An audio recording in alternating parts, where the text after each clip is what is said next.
country. Living the country life. Ideas and inspiration for your place in the country. You can find more information on today's topic, share your tips, and post photos by visiting us online at livingthecountrylife.com. Today's Daily Encouragement by William the Encourager, sponsored by Ted Russell Nissan, home of the lifetime warranty on Kingston Pike. Praise ye the Lord, praise ye the Lord. This is William the Encourager coming at you, and you know the drill. Come on, let's pray. Gracious Father, we thank you. We thank you today, Lord. Lord, in going into this new year, Lord, we thank you for February here, Lord. So would you bless us, Lord? Would you touch, lead, guide, and direct our lives that they might glorify thee? Lord, we love you and we thank you. We give you glory, honor, and praise. It is in the precious name of Jesus Christ that we pray. Amen. Praise the Lord, my brothers and sisters, and God bless you.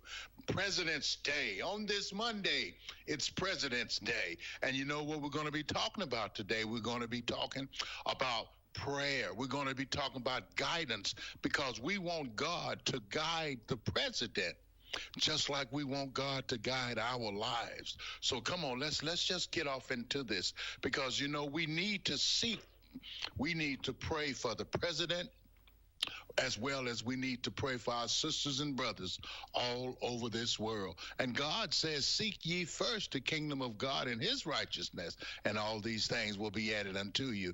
Do you know that there are promises to the obedient that God will guide you?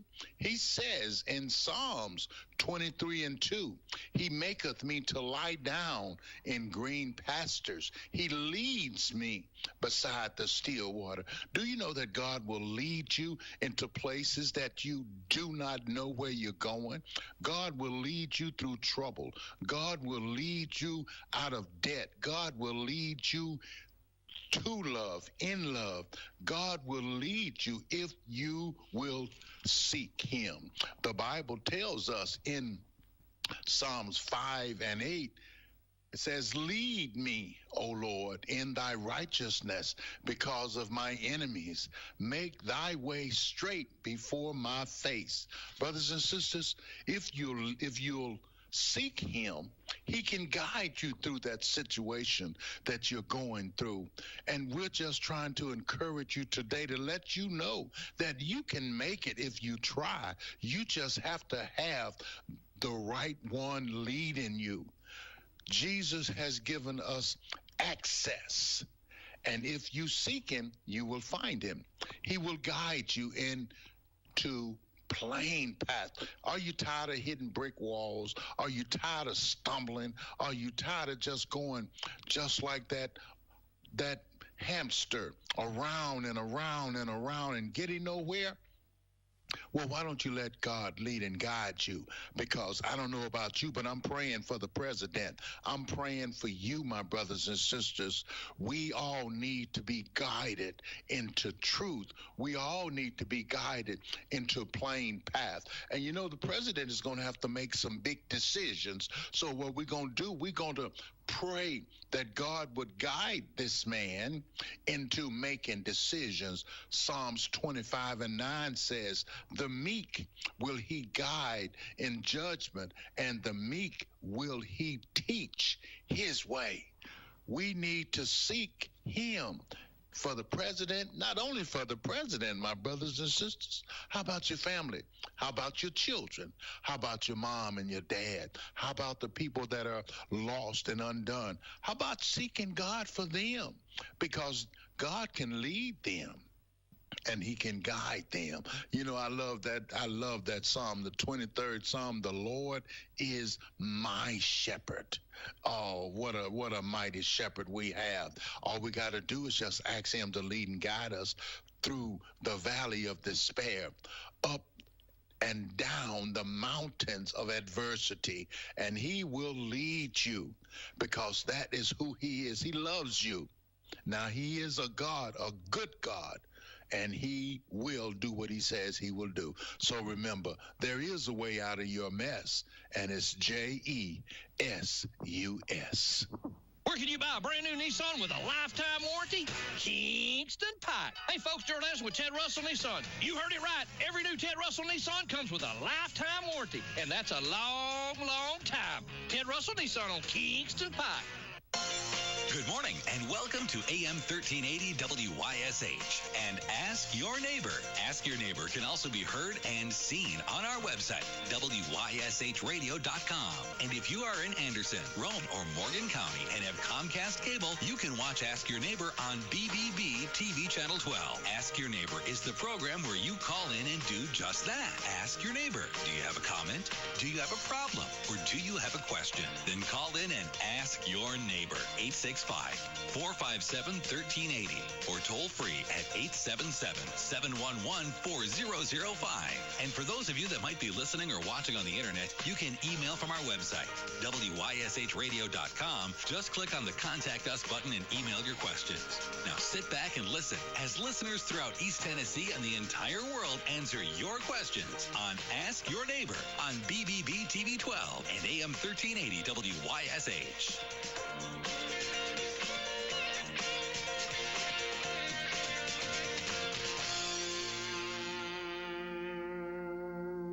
Hi, this is Jim Miller with WYSH Local Information News. Remember, if you see news happen, email me, jim@WYSHradio.com, or message us on the WYSH Facebook page. Each day, we bring you the latest in local news. Mike Witcher has your weather forecast, and Pete Michaels is in the sky with the traffic. So we've got you covered, and if you see news happen, let us know. Your source for local information news since 1960, WYSH.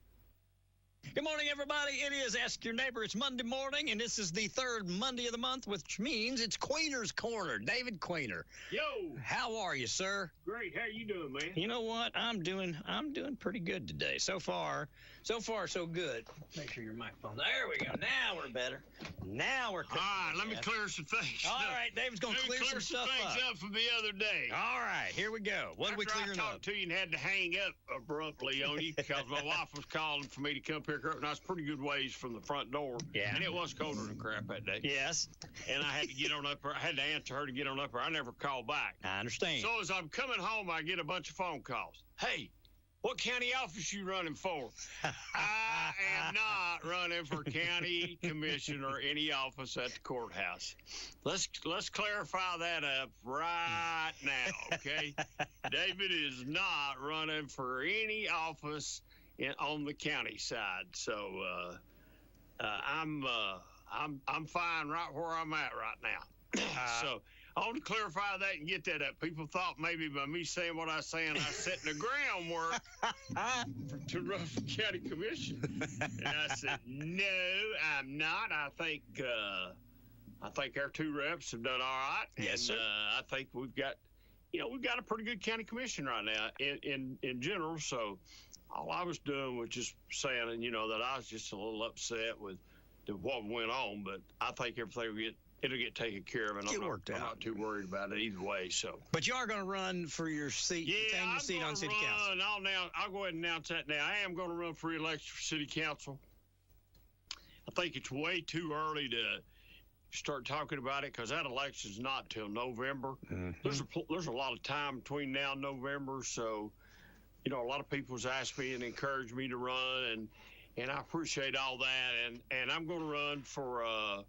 I'm going to run for one more. I'm going to run one more time, and I'll tell you this: this will be, if I'm reelected, lucky enough to get reelected. Yeah. This will be my last term. You think so? Yeah, I don't think so. I know so. Is there just because you think somebody else wants a chance, or you just? No, I think somebody else deserves a chance. Okay. I don't think it's a lifetime appointment. Yeah. Hey, you ought to be able. Listen, you ought to be able to get done what you want to get done in 8 years. Makes sense.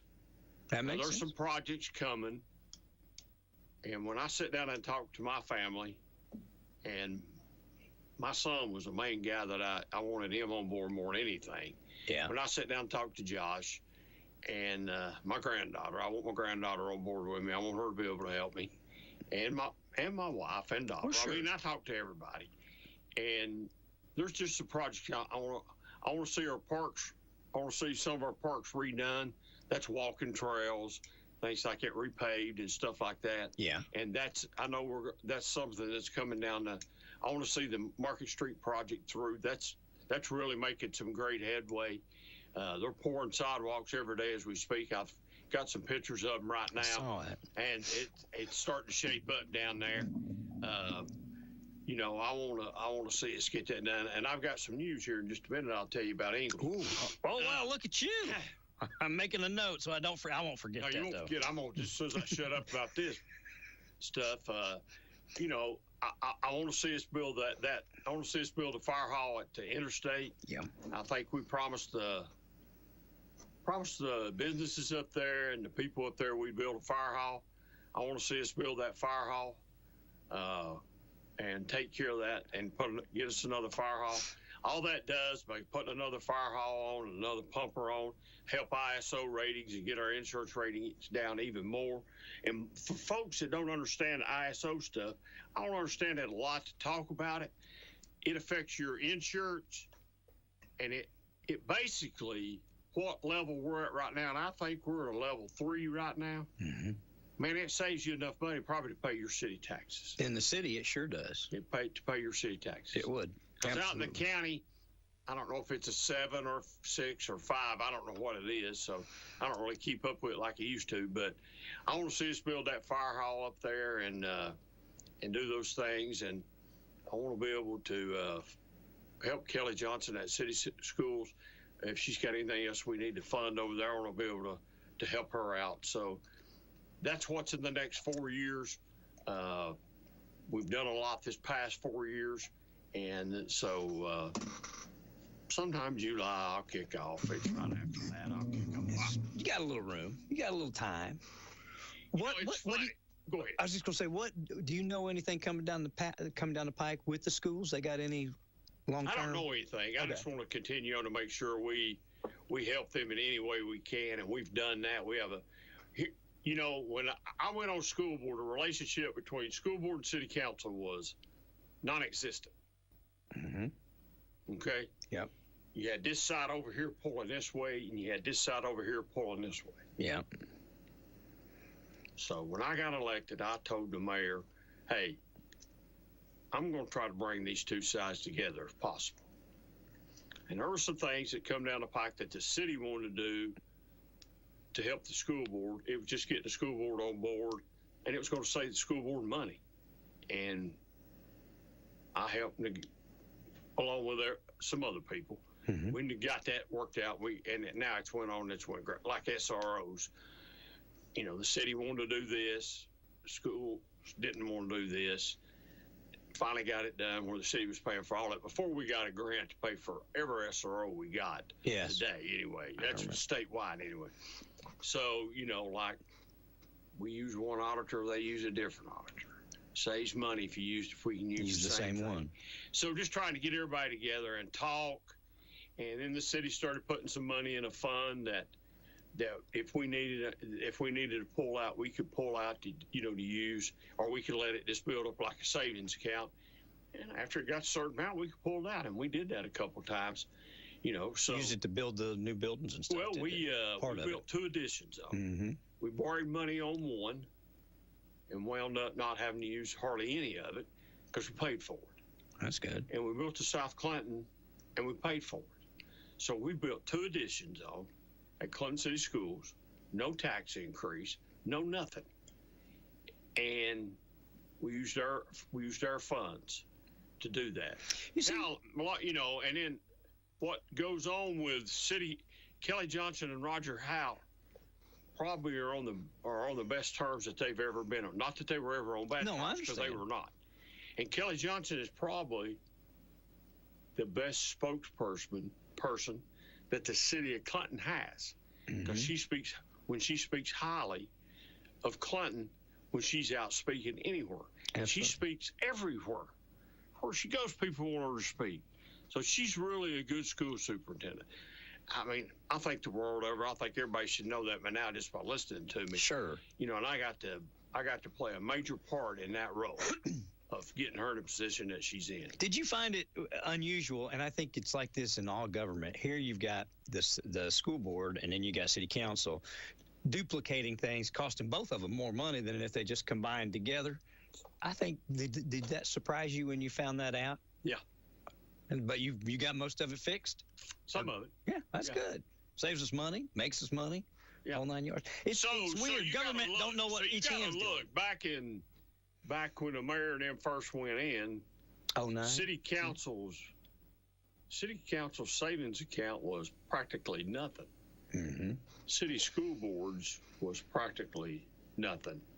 There was no undesignated fund balance at either one of them. They were both drained. Yes. Financially, not good. Not in real good shape. Nope.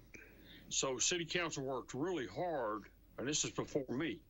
City council, Jim McBride and those guys worked really hard to get the city of Clinton back on 2 feet. Yeah. And Kelly Johnson and Scott Ray and the school board worked really hard to get Clinton City Schools back on good things. And now both of those are financially stable and can do things, and you don't have to. One can do something and don't have to depend on this one for help. Sure. One can do this and over here and don't have to really defend. So we're going to commingle money. We're not going to be able to give you no money. If you need $5,000, we can't help you out. Yeah. We can't partner on this project. There's no telling how many projects we've partnered with city schools to help them out over the years when I was on the school board. So yeah, you find duplicate things, but man, I really feel like I've got a whole lot more done. I know I've got some things done over on the city council side. It just doesn't feel like it. Is it a slower process, you think? Or just don't?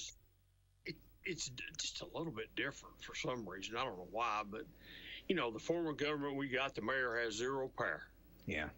He's just he's a commissioner, or he's a councilman. He's just a councilman he has to sign grant contracts and things like that. Has no authority. Yeah. Okay? Zero. No, I know. He can't fire anybody. He can't hire anybody. He can't promote anybody. Oh, can he call and put in a good word for you? Sure. Yeah, guess what? I can do that. So, it's not like Knoxville City's mayor or Knox County's mayor. Different type of government. We're under city manager's government, and we're run. Once we vote and pass a budget, it's Roger's budget. Man, as long as he stays within budget, he can do what he wants to with it. Yeah. He don't have to ask us nothing. It's kind of like school. Once you give the schools their money, they can do what they want to with it. You know what I mean? Same thing with the county schools. It's the same. You can harp about it all you want to, but there ain't nothing you can do about it. Nope. It's up to the school board to take care of the school board budget. It's up to city council and county commission to take care of their budget. Yep. So. And it really is. So, like I said, I'll go ahead and announce today that I am going to do that. I didn't want to announce this early, but I am going. Well, a lot of people have been asking. Yeah, man, everywhere I go, and I appreciate all the people asking. I appreciate all the people that's asked about my health, and my health's in a little bit better shape, knock on wood. Yeah. And I appreciate everybody that's asked me about that. And but this next 4 years, if I am lucky enough to get reelected, and this will be it. Here's why, Ron. I believe in term limits. Yeah. And man, if I ain't got it done in 8, what makes me think I can get it done in 12? No, I understand it completely. Absolutely. And I'm on some real powerful committees on city council. I'm on the Recreation Advisory Board. And I'm on 911. So I'm on some powerful committees. They're powerful, Ron. When I come back to Clinton from being at those meetings, I hold the purse strings to Clinton with those. People are going to believe that, David. They probably do. I'm on there with some regular citizens on the Recreation Advisory Board. I'm the city council rep on there, and I'm on there with Archie Brummett and Alvin Taylor and Rosenbaum and people like that, and Jennifer Fletcher, and I'm on there with people like that. Mm-hmm.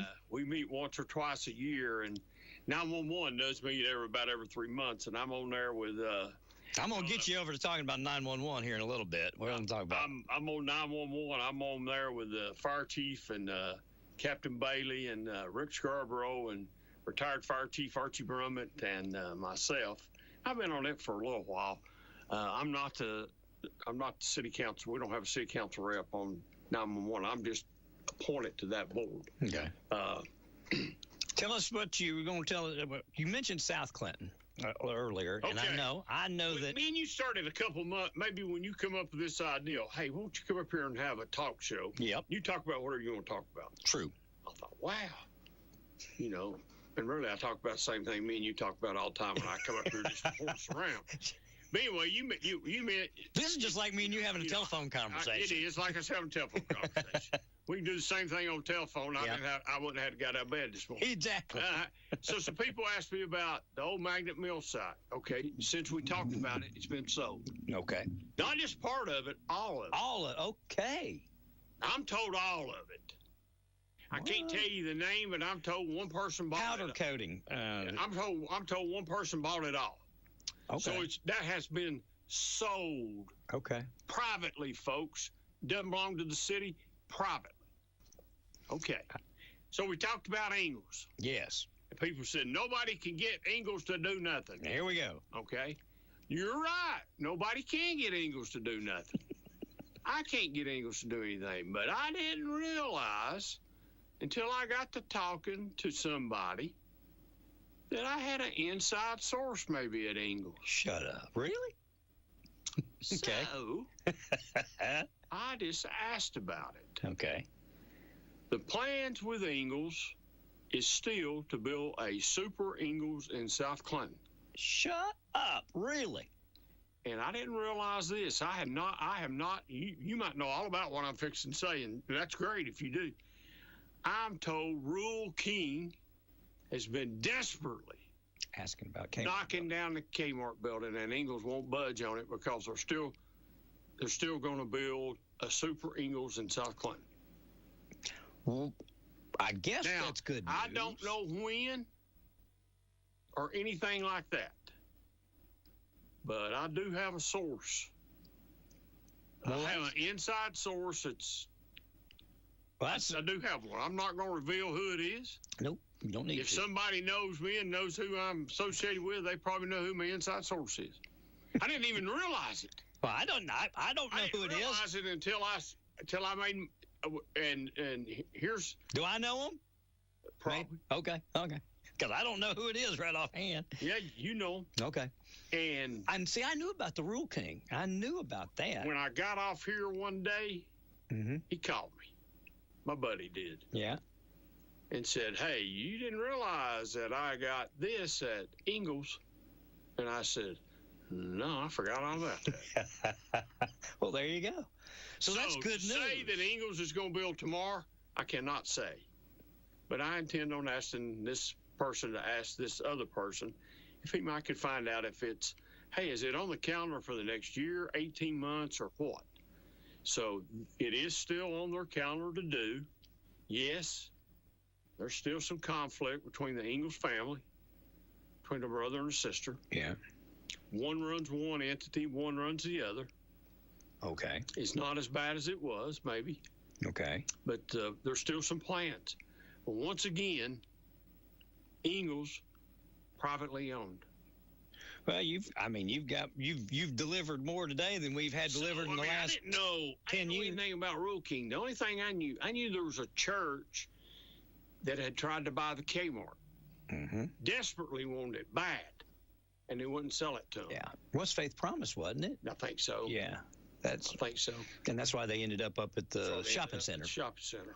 They desperately wanted it. Rural King would be great for South Clinton. I didn't know also the co-op had tried to maybe purchase it before they remodeled and done everything they done at their place. I didn't know that. They wanted to move the co-op out there, which would be more. That'd be great too. Bigger co-op.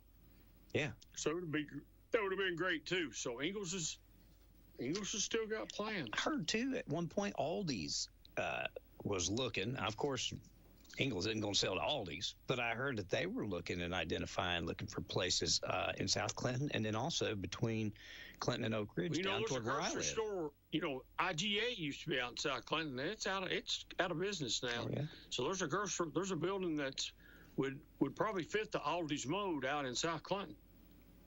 Sure would. That's Every it's time been a you while. go by Aldi's somewhere, I don't care where it's at, Oak Ridge or wherever, their parking lot is full. Yeah. Well, people They do business a little bit different. They than, do. How Food City or Ingalls does it, but Aldi's parking lot is full. So well, that's good news, though. That's really good news. If you get out here and scratch the surface a little bit, and I never had thought much about it. You can't tell somebody what to do with their property. No. And the only thing I can say, as long as you keep it in code and you keep it right, I'll never hear about it. Well, they haven't been bad neighbors. They're good neighbors. They keep it up. They keep it in ordinance. When we had a problem with the Goodies building, they just took it down. They just got rid of it because there was mold in it. So they hold up their end of the bargain. It's just got so much potential. But that makes perfect sense. And I think that's good to know. People, at least they know that. And it's not going to continue just to sit empty. Somewhere, down the road, it's going to be a Super Ingalls. Maybe here in the next, let's just be big hopers. Mm-hmm. Maybe here in the next 18 months, they'll break ground on a Super Ingalls. But that'd be great. We'll get a Super Ingalls that we thought we were going to get forever. 2010, 9 or 10, we started this. 16 years ago. Yeah. And I think we had some bad times in the economy, and I don't blame them for not doing it because of the economy and stuff that come along. But maybe we'll get it. Well, it started. All this stuff started about 2008, maybe late 2007, and so you had the 2008 crash. Then you had Sam, he convinced Food City to go ahead, buy the Chevy store and take him and build that. And then at that point, I know Ingalls was kind of just waiting to see what that did. And then Dad died and threw everything into disarray. So it's been a long time coming. Waiting on the bridge to see how the bridge was going to react out. And I think the bridge has turned out a whole lot better than everybody thought. Even myself, I was skeptical of the bridge when they started working on it. Yeah. I thought, man, this is going to be crazy. Especially since it looked like it's moved way over. Now you don't even notice it. Yeah. And, the bridge is really lit up at night. It's really nice at night. Yes. And, it's really good. So, maybe we can hope. And the only thing that I don't have any good news on today is a Chick-fil-A. Not yet. Maybe that's coming. Shouldn't have said that. Maybe I know somebody at Chick-fil-A and I just don't realize it. Maybe I need to be calling them even and getting on board with them at Chick-fil-A. So, finding out. That's just a few things, and just a quick update on Market Street. If you pay any attention or been down there, you can see sidewalks are going back. Mm-hmm. They're pouring sidewalks. They're working. I'm sure the snow and ice probably slowed down just a little bit. Man, it's January, but we're coming right along. All you got to do is ride by. You see some. There's a lot of new sidewalks already poured. Yeah, got them done. And things are coming right along, and it's like I said, it's going to really be nice down there when it's done. And I got my fingers crossed. And I will say this: I can't say much about it right now, but I do know a little bit about it. I do know there's some big things planned from the city when it's finally open. So hold on and listen on for what might be coming in the future. Ooh, we might have a big party. Just hold on and just hold on. I can't say much about it right now. That's up to Roger Houck and him to tell me when I can say about it, but he's talked about it, so I know he's looking at a few things. That's good. Going to have so we'll see what he comes up with and what he's got. Well, it's kind of like the pool. It's a long time coming. And you get a lot of anticipation in having it. So it's always if we can have some kind of celebration, it'd be fun. People said we don't need the pool. There's people there said we don't need the pool. And when we opened the pool, we had record attendance at the pool. I know. So the pool is a part of the history of Clinton. I agree. Go up there and read the sign. For the J.C. Park, how long it's been there. Yep. The pool's part of it. Yeah, we cut the pool down just a little bit, but we also made it a dual thing now. It's got a splash pad. It's got a splash pad We just got up. We just got everything up, and it's. Come on. This will be our first full summer when it opens this Coming time. up, this will be our first full summer. Be great, and I know that we got a old timey concession stands back that you can go get a hamburger, you can go get a hot dog, you can get a bag of chips, you can get a drink. I love you can get thing at the concession stand. That's all back in the day. There was originally a concession stand, so we brought all that stuff back. It's all up to code. It's all up to ADA handicap things, and you would not believe, and me being and I don't like saying this a lot. All right, me being a handicapped person now,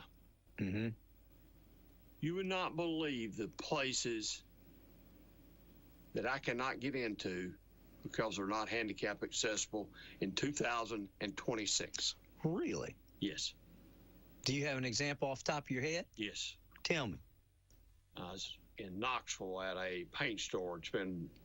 They could have it today. They could have it fixed today. Sure. But when you were there, it wasn't. At the time, it wasn't. I had a person coming to my house to paint my living room and my hallway. Picked the paint up at this paint store in Knoxville. This is where I get my paint. Gotcha. I'm on my scooter. Me and my wife go. I look. Nowhere to park. 6-inch curb, man. One of them big curbs. Oh, wow. I look for a handicap parking place.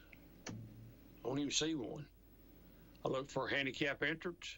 Don't even see one. So I finally have to go all the way to end, ease through the grass, and my wife helping me so I don't tip over to get on the sidewalk and then roll up and go in the store. I didn't want to buy the paint there, but my wife wanted the living room painted, so it was better off to buy the paint. Go ahead and do it then. Go ahead and do it then. And I asked the person inside, hey, how come you don't have a handicap entrance? There's no need for one. Well, no, ain't no need for one, man. It's almost a law. Oh, did you tell him that there was a need for one? You just got I just through. said there's a need for one. What if I fell over out there?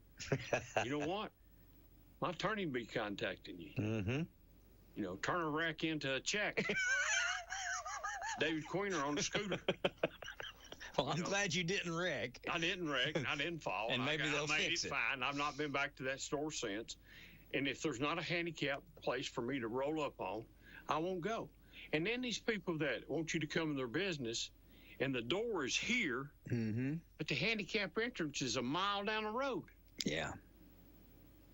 Why can't the handicap entrance be where the door's at? Well, that would make sense. I was telling Ann Broom came up Friday to pick up her thing. She fusses at me every time she comes about my sidewalk. I called Derek. I called about. Jasper said we pull around the grass and that's exactly what you should do. So I do. I parked at the front. So I should just drove a truck on in. It's like I pull at the front door, man, and get out and just barely hobble through. It is. You do need to get your sidewalk fixed. I called Derek. He's right there. I mean, you can see him. Oh, yeah. Concrete business is right there. Right there, yeah. And he told me, he said, I'll run over and look at it. And he said, I'll run over and look at it and give you a price. Now, it's been a while back. But anyway, I'm gonna get you wouldn't believe, you know. We don't have that problem here in town, that do we? Or no, do we? We've got it pretty good. We stay on top of it pretty good. Good. We stay on top of it pretty good. When it's not right, if I see it, I'm, call it out? I don't park. If there's a handicap spot, there's times that I try to, I have to park. Sometimes you have to use I have it. to park. Sometimes I don't. Yeah. I don't like parking. There's handicapped people that are worse off than I am, and I realize that. So if I'm going to be in there for a while somewhere, I try to park in a regular parking space and get out. It's just really hard when I get the scooter out, to get the scooter up to the door for me to get on the scooter when I have to get on it. Yeah. It's like today I walked in here because I have my foot on with a walker, because I'm not sure it's supposed to be putting 100% pressure on my foot. Yes. But most time I ride around on my scooter because it's so much easier just to wheel on the scooter than it is with that. Well, sure. Thing. So, but yeah, there's still people who don't have handicap accessory in places, and we're in 2026. You still see people parking, and man, I got an eagle eye for this now. But I look for the handicap plate. I look for the blue placard, or some of them are a little bit different. I look for the placard in the windshield, and you got to display those things. You can't just have it up in your sun visor. No, it needs. You got to have it hanging on your window or on your dash. Yeah. It's got to be visible that a police officer or somebody can walk up and look at it and see if it has a valid date. Yep. And it don't cost nothing to get one. No, you just got to ask. Fill the form out, the doctor signs it, send it back in, and you get it. I don't think it costs maybe $2 or $3. It might be free. I just re-up mine and my wife's both. And you got to have one for each vehicle. You can't just alternate mine over to hers and hers over to mine. I didn't know that. I've got one in each vehicle. Okay. I didn't know that. I thought you could carry it from vehicle to vehicle. You got to carry the proper paperwork around that says, hey, this handicap sticker is for David Queener and this Toyota Tacoma pickup truck, blah, blah, blah, blah, blah, blah, and have that if law enforcement deems it necessary that I have to prove that. I don't think if they looked at me and seen me get out, they'd say, yeah, you're handicapped. Yeah. And there'd be no question. But still yet in 2026, and if anybody knows of any place inside the city of Clinton that the handicap is not right, let me know. Now, back up to say, I don't like the way the handicap entrance is at the community center. Okay. All right? Over on the side? I don't like it being on the side like that from the front door. Okay. Something needs to be changed. Well, we changed it on City Hall. Changed it on City Hall. Used to be the same way on City Hall. That's a pretty steep upgrade there, even at City Hall. And I know it's within code because I know Bill Riggs had something to do with it, and I know it's within code. Yeah. I'd like to see something done like that over at the community center where you could come in the front door instead of having to go from the look where the parking lot's at. No, I know. You got to go from the parking lot to the corner. Now, you can't park at the side because there's a bunch of handicapped parking spots over there and roll around and come in or pull up and get out and pull up there and unload. Mm-hmm. But that's something we need to, and I'm going, if I'm reelected again, that's something we're going to address. I know there's some remodeling. They're wanting to do a little remodeling and bring some things up to date. We might be able to get some grants for that. We might be able to. I mean, combination. I don't know anybody down state. Do you know anybody that's a rep right now? I know that's Scarborough boys down there. Oh yeah, I do know him. He's a good guy, man. He's doing a great job. I was with Rick here not long ago. We was at a meeting together, and I miss working with him every day, and I enjoyed every minute I worked with him. It was enjoyable. I wanted to go to work, and it's because of him. And I enjoy him, and I think he's doing a great job, and he's going to continue to do a great job. Well, I'm making notes of stuff I want to talk to you about because there's something coming up with that too. Our buddy Tracy Wandell, who's a good friend of yours, good friend of mine. Tracy went through all the stuff you got to go through to be a bona fide Republican here on this last runabout, and then come to find out, I was talking to Tracy Friday. And our party in December changed the rules again. And he's not allowed to run as a Republican. And he'd already pulled his petition and everything. And there are a couple other people that will be in the same boat as him. Rick could be one of them. Wendy Manis could be one of them. Why did they change the rules? I don't know. I have no idea. I need to reach out. The person I was talking to called Zach Farah, who's the head of our party, and he said, yeah, they changed the rules in December, made this caveat to the rule. If you'd ever voted since, I can't remember what it was, but it's pretty big time. The rule was if you did 3 within this amount of years, then you qualified, right? Well, now evidently it doesn't matter if you did 3 with that amount of years. If you also did voted in a Democratic primary somewhere in there, even though you qualified and did the 3 you supposed to in Republican, now they're taking that into consideration. I just wrote a letter just now this morning, 4:45 this morning when I came in here. I sat down. The first thing I did was wrote a letter to the state and sent it to Tracy because Tracy said that they told him he could ask for a waiver. If he hadn't found out when he found out, there's a possibility if he wouldn't have pulled a petition as an independent, he wouldn't have been able to run.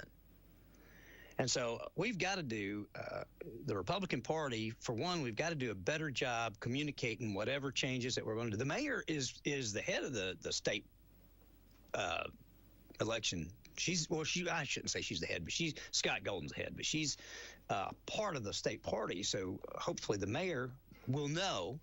And then when we get any kind of changes like that, so that we can get them on the radio and let people know whatever process that they got to go through. And you know where I stand on that. There's some Republicans that have fussed at me at this, but I think we need to have a big tent. And I think that anybody that wants to participate in the Republican Party should be allowed to participate. It reminds me of church, where people think you got to get saved and you got to clean up, you got to be perfect in a suit and a tie to go to church. Well, that ain't how it works. You go and you become, you get involved and you become, more about the church, more of the church community. Well, it's the same thing, I believe. If that's good enough for church and the Lord Jesus Christ, why is it not good enough for Scott Golden and the Republican Party? I believe you bring people in, and if they act out of bounds of the rules of the Republican Party, then you can ask them to leave. But if they, you bring them in, you introduce them to the doctrines that we base our politics on, and you explain, they want to be part of it or they wouldn't be there. So that's my view of it. Once again, I'll say this. I think the Republican Party makes it really hard to become a Republican. I agree. Well, I thought about you. I thought, well, he's a Republican. He's bona fide now, but I wonder if they're going to try to change your bonification. I probably would have just pulled as an independent anyway, but yeah, I think I voted in enough Republican primaries that I would be considered, a bona fide Republican.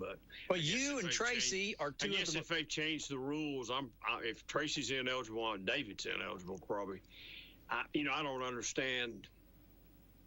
I don't understand why I don't understand. But I don't understand why it needs to be partisan on this local level. I'm going to start with that. I know, and I understand, and I listen to the arguments, and they're good points to be made.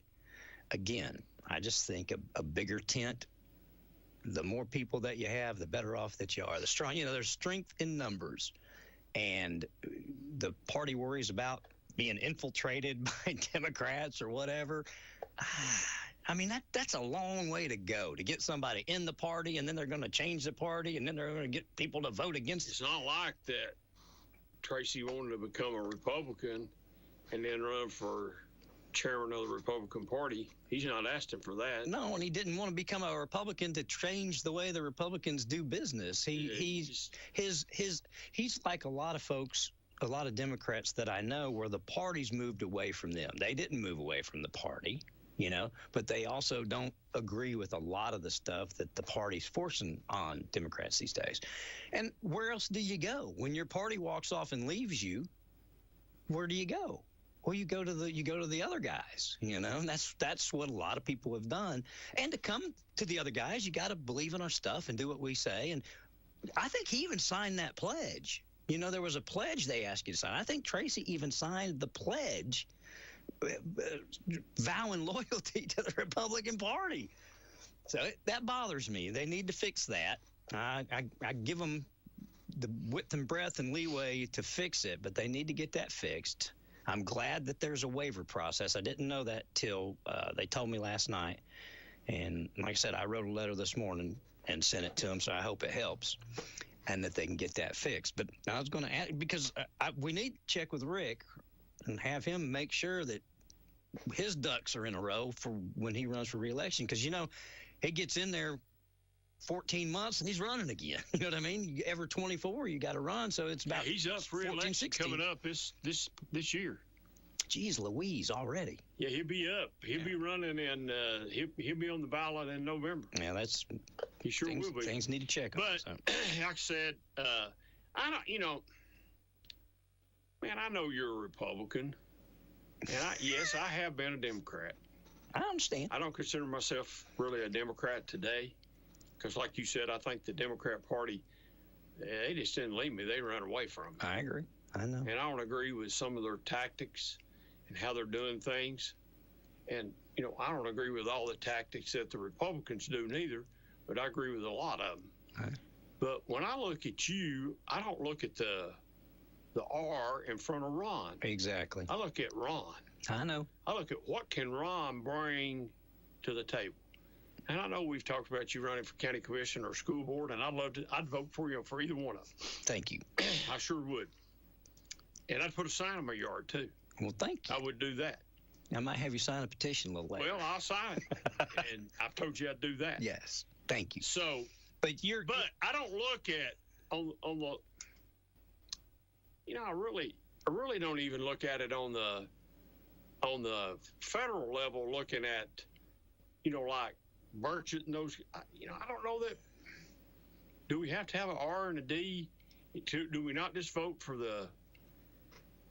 Do we not just vote for the best person? Do we not vote for who's going to be the best governor, or who's going to be the best state rep, or who's going to be the best congressman or senator? Mm-hmm. I tell you what, for me not to be considered Republican, I sure have got a lot of Republican literature. Are they asking you for money? And a lot of people asking for votes. Well, a lot of people asking me to vote for him for governor. Mm-hmm. Oh, I bet. And I'm leaning towards a Republican candidate. Well, I'm like you. I think that we should judge it by the person. I understand somewhat of why they do it. There's, like today, if somebody says they're a Democrat, if you pay attention to TV, you identify the Democratic Party as Chuck Schumer and AOC and some of the stuff that is foreign to you and me. And so I think maybe that's, when people say, well, I want to be a Democrat, that's what everybody immediately thinks that they are. And I don't know that, I don't know how we can get to a point where that changes, where we can just say, well, we're going to look at you for what you can do for us, because I think people see the party behind it. So let's take out what I just said about on the federal side and say, yeah, you got to have D's and R's. Well, look at John Fetterman. John Fetterman is a Democrat, proud Democrat. He voted against the SAVE bill, voted against it. Republicans wanted it, but he won't call them Nazis. He won't, and he speaks out against his party when they do it. He still stands for what I believe Democrats want. They don't like the SAVE plan, they don't like the stuff in it, and that's the way you're supposed to do it. But you're not supposed to call them Nazis and incite, riots and this other stuff.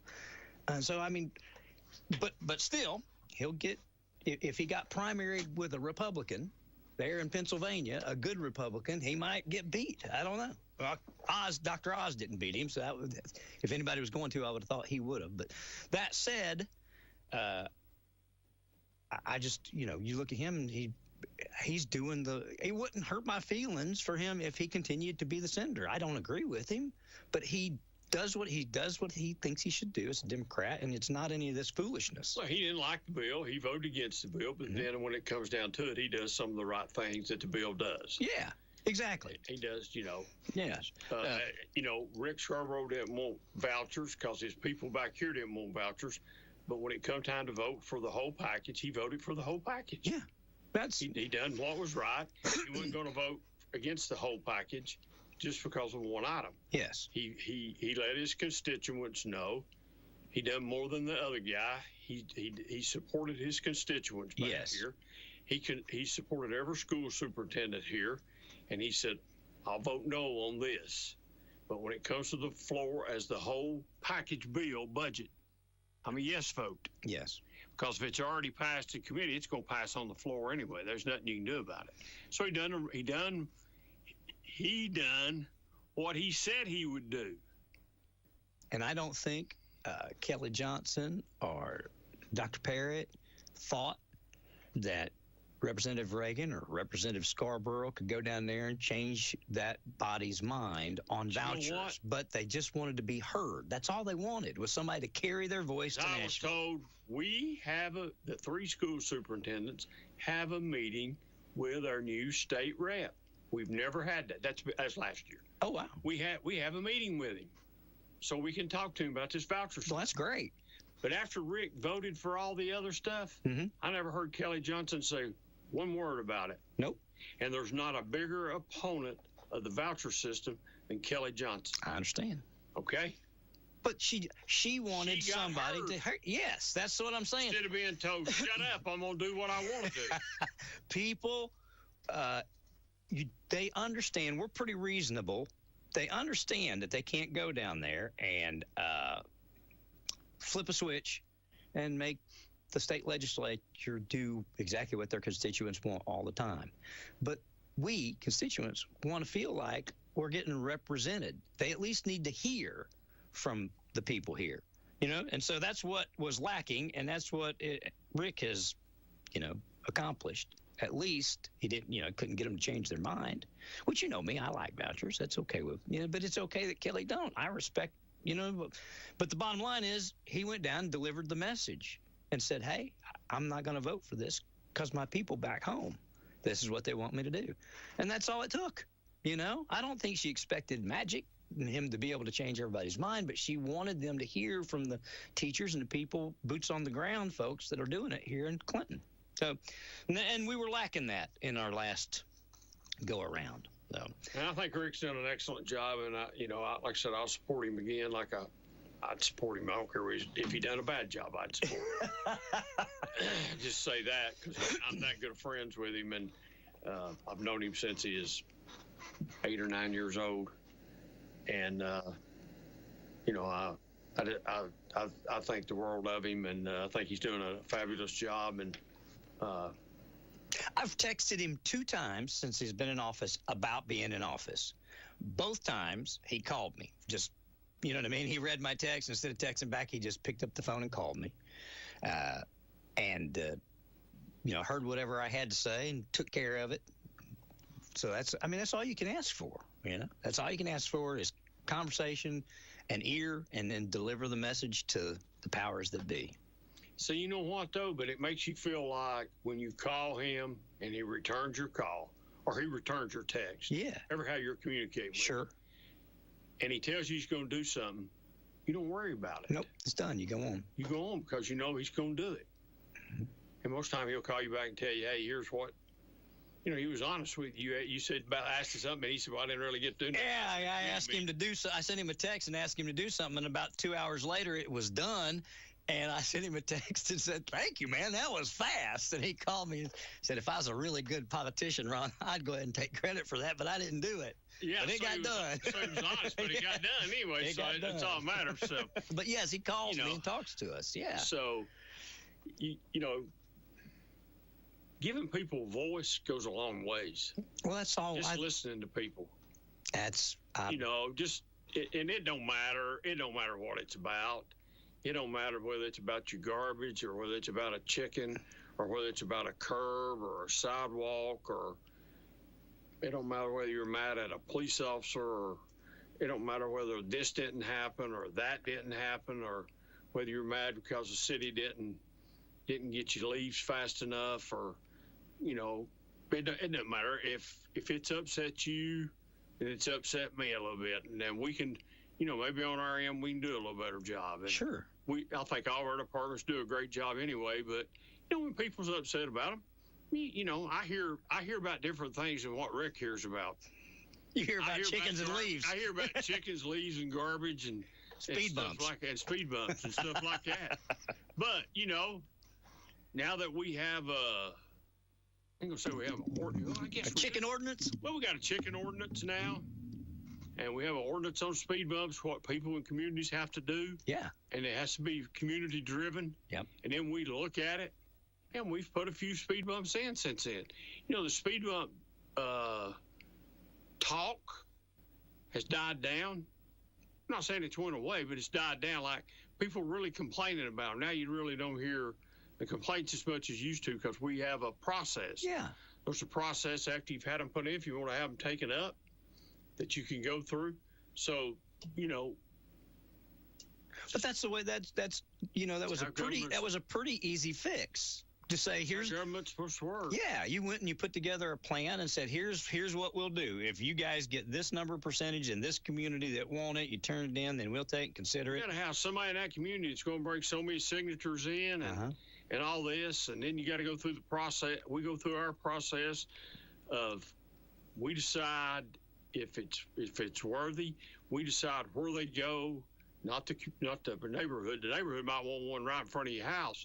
It's not necessarily what we do. It's done off our the engineers we got. Yeah. Where they need to go. I think we put one of them over in South Clinton. I can't think the name. Over in Yarnell or near Yarnell over there.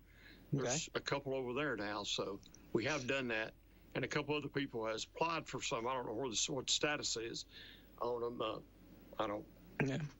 Speaking of South Clinton, ask city councilman. I heard this even when I was considering what I'm going to do. People say, "Oh, well, they don't pay attention to South Clinton," and I said, "Well, I don't know about that.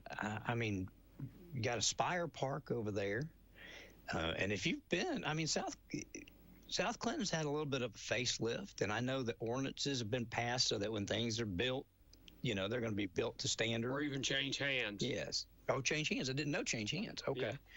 So, I mean, I feel like there's a lot being done in South Clinton. Who was it told me the other day? They said, they ran some sidewalk down Highway Drive, and then they left us. They didn't come back. I thought, well, do you hear from South Clinton? I mean, do you hear the same kind of things, or no? No. Good. I do not. Now, Wendy Manis, I think Wendy's plugged in a little bit more in South Clinton than what I might be. Yeah. So I'll check on the sidewalk situation, see if somebody feels like we just took it to a point and quit. Did we take it to a point and quit because that was all the grant money, or if we had grant money, I don't know if we did, or if we had sidewalk funds that we were using and we run out of sidewalk funds. I'll check and see. Yeah, there needs to be some more sidewalks. I agree 100% there needs to be more sidewalks in South Clinton. Okay. I agree with that. Now, as far as the businesses go, when they change hands, you got to bring some things up to code. See, They'll no longer be. Let me say this: Dollar General store across the street from my house. Yep. There'll no longer be a Dollar General store built like that in the city of Clinton again. Okay. We've changed some of the ordinance where you've got to do a better. You got to put a better facade on the front. Facade on the front of it, make it look a little better. Okay. Well, see, I don't know of anybody that would object to that. Ain't nobody complained about it anyway, but we've changed some of that. When a business goes out and it's changed, things have to be done. You have to do things, get them up, code, stuff like we passed that. Well, we passed that this year, I think. Okay. So we are looking at South Clinton. Let me say this. I want everybody to understand this, okay? Okay. And I hope there's one person in listening today and hears this loud and clear from me. I'm not, nor will I, ever vote to close your business down in South Clinton and take it from you and condemn it. It will have to be fallen to the ground before I vote for the city to condemn your property and take it. Yep. The problem with all the parking in South Clinton is not a city of Clinton problem. State of Tennessee. It's a state of Tennessee problem. Mm-hmm. They're the ones that allowed it on the right of way the way they did. Right. Yeah. Not David, not Mayor Burton, not Wendy Manis, not anybody, not Larry Gann, not Rob Harold, not Brian Hatmaker, not any previous city councils. But I will not vote to condemn your property because you don't like it. It took a while, but the city, through pressure and ordinance, was able to get the Magnet Mills property cleaned up. And that was an instance where we threatened. We've done it. Did we threaten it or did we condemn it? I can't remember. No, we didn't condemn. We threatened it. I remember. Okay. Drug them into court, had them in court, went before the judge. The judge made a ruling, put a fine on them. Not just a fine, a daily fine. Yeah, okay. Reoccurring every day. His limit that he could put on them. It amounted, I don't remember what the amount was. They finally had to come in and pay it, and they paid it. And then they started complying. And we done it the right way. Yeah. We didn't go condemn it. And because one person wanted us to give it to them, we didn't give it to them because we can't do that. Yeah. We cannot buy property and just give it to you. You can't take city funds. If you get into business of that, I got a few I want. You can't take city funds and put them into private things. Aspire Park from the road looks really nice. Yeah. And I'm sure it's really nice on them bike trails. But we can't take one nickel of city taxpayer dollars and put to use at Aspire Park. No, it's a private park. Private. Yeah. It's private. Now, can we do things on the highway to help you walk to it or help you get there or help you do some things? Yes. But we can't take $1 yeah. and give you to say, hey, do this at Aspire Park. We can't do it.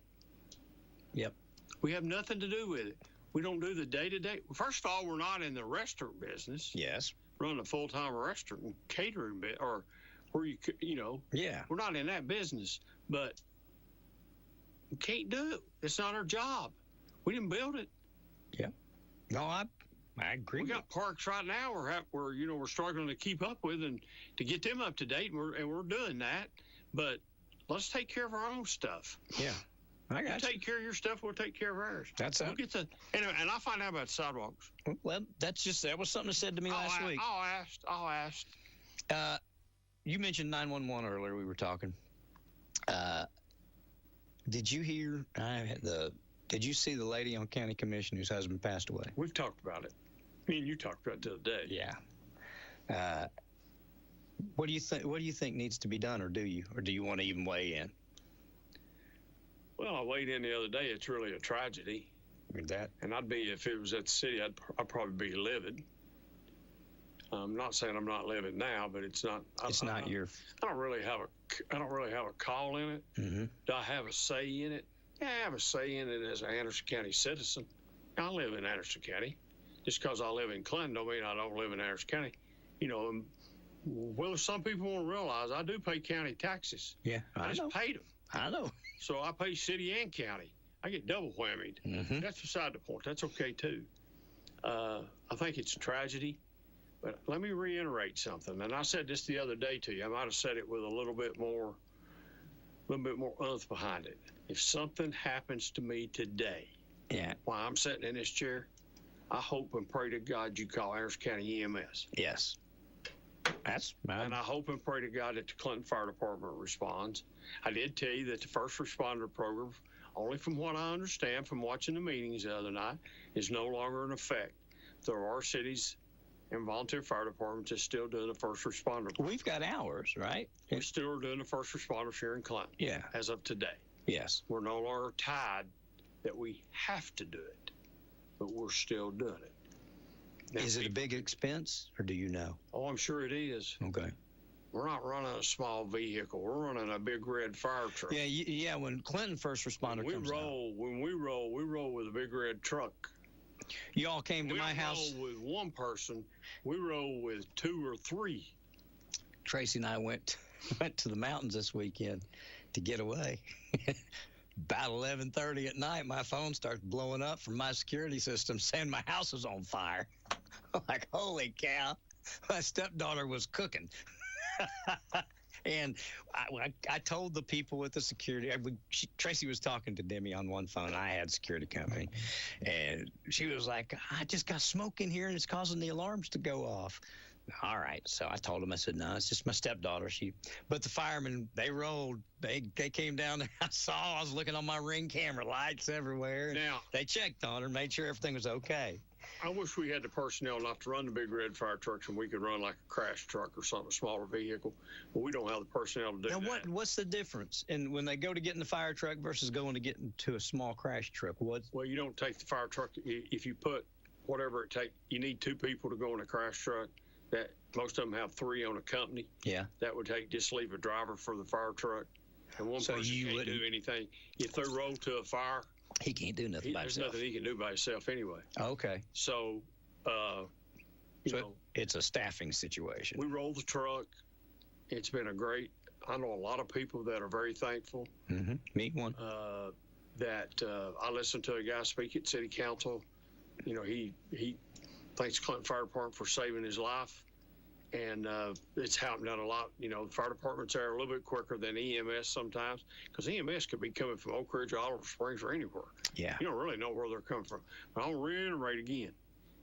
I always said I want the best picking me up and taking me to the hospital. Yeah, I might not want to go to Oak Ridge, and they might take me there because they're bound by laws to take me to the closest facility to get me stabilized. But I want the best to pick me up. Mm-hmm. Now, we had a failure somewhere. Yeah. Let's find out where the failure's at. And go from there. Yeah. Yeah. And if there needs to be discipline, let's let the appropriate people do the discipline. Exactly. And I'm sure if there needs to be discipline, there'll be discipline. Yeah. Okay. Yep. But we had a failure. Yes. I listened to the part where people were laughing and giggling and talking. I don't know that necessarily had anything to do with the call. I think it was some general conversation back and forth that you have. Sure. I don't know whether that's on the phone or whether that's on the radio. I hope it wasn't on the radio. Maybe it was on the phone. So, it's a very sad situation. I would be a whole lot more upset if I was that lady than. I'm not saying she's not upset. No, but I would be raising, she was composed, though. Oh my God, I'd be raising more age. Well, I was just going to bring. And I said this the other day. Okay, let me say this again. We've got some county commissioners that don't care to ask the hard questions, and I named them off. Mm-hmm. I'm not saying that all of them wouldn't ask those hard questions.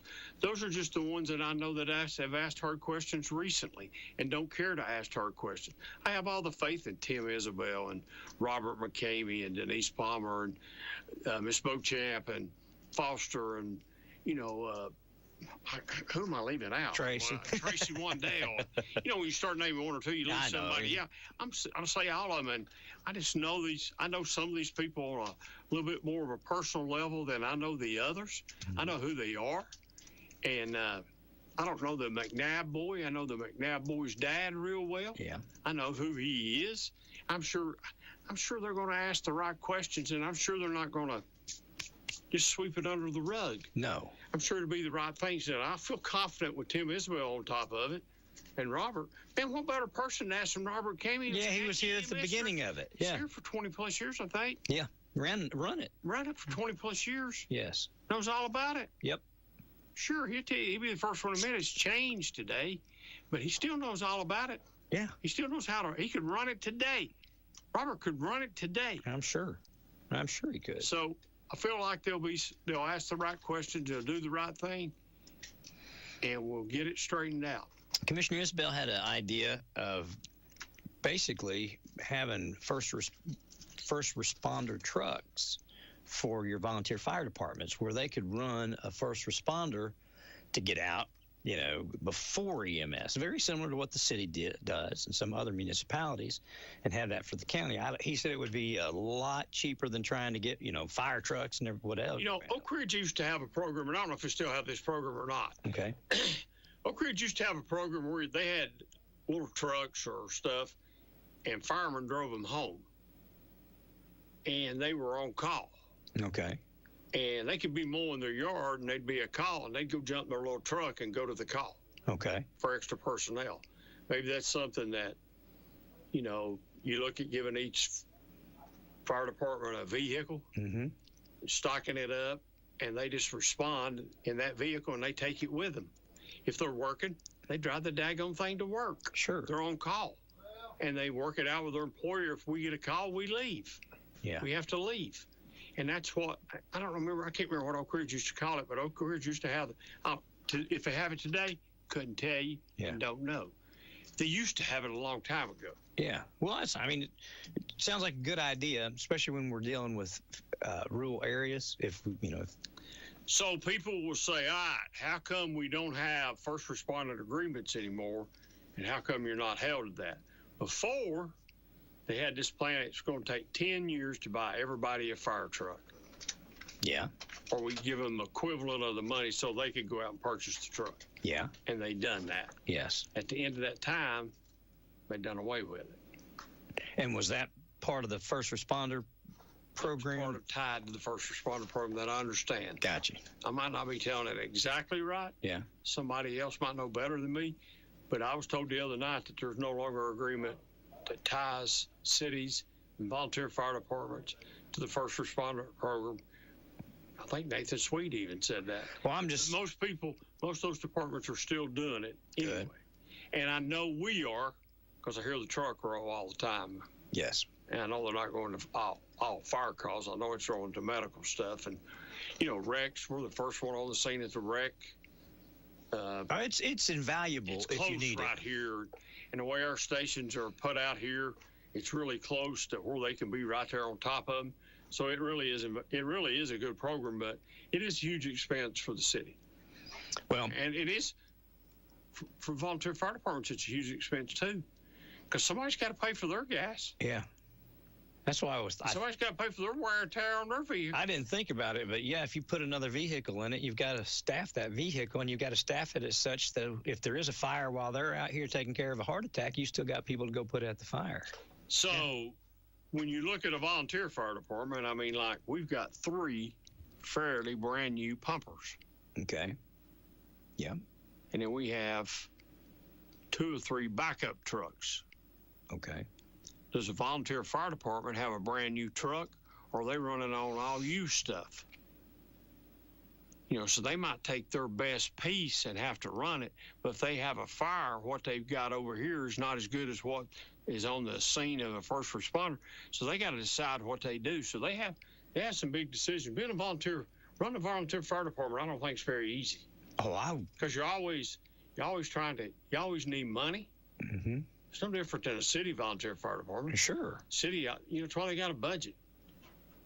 A county volunteer fire department, the only dollars they're guaranteed, and I don't know if they're really guaranteed the money that the county commission gives them every year. Was it $26,000? Something like that. Something like that. Yeah, so, I don't know if that's still. I'm thinking it is. Hey, how much out of that $26,000? And I don't know what a set of turnout gear costs today. Rocky Top says to let you know to tell the Ingalls or the Real King folks they'd take it up there at 128. I heard that. So, I mean, I don't even know who you contact. No, first I heard the other day was. Matter of fact, it was a couple. Matter of fact, I didn't find this out about Ingalls after I hung up on you the other day. Had to hang up on you to go get my wife. Well, that's okay. It didn't bother me one bit. Well, I meant to start the conversation off. Hey, if I abruptly disleave, it's because of this. Yes. And she had a doctor's appointment, and the doctor was in the hospital. And man, I had to park all the way, and had to go to Turkey Creek. Mm-hmm. I had to park all the way in Walmart parking lot. Jeez. I'm all the way in the Walmart parking lot. So I cannot see the front door to see her come out. So she calls me.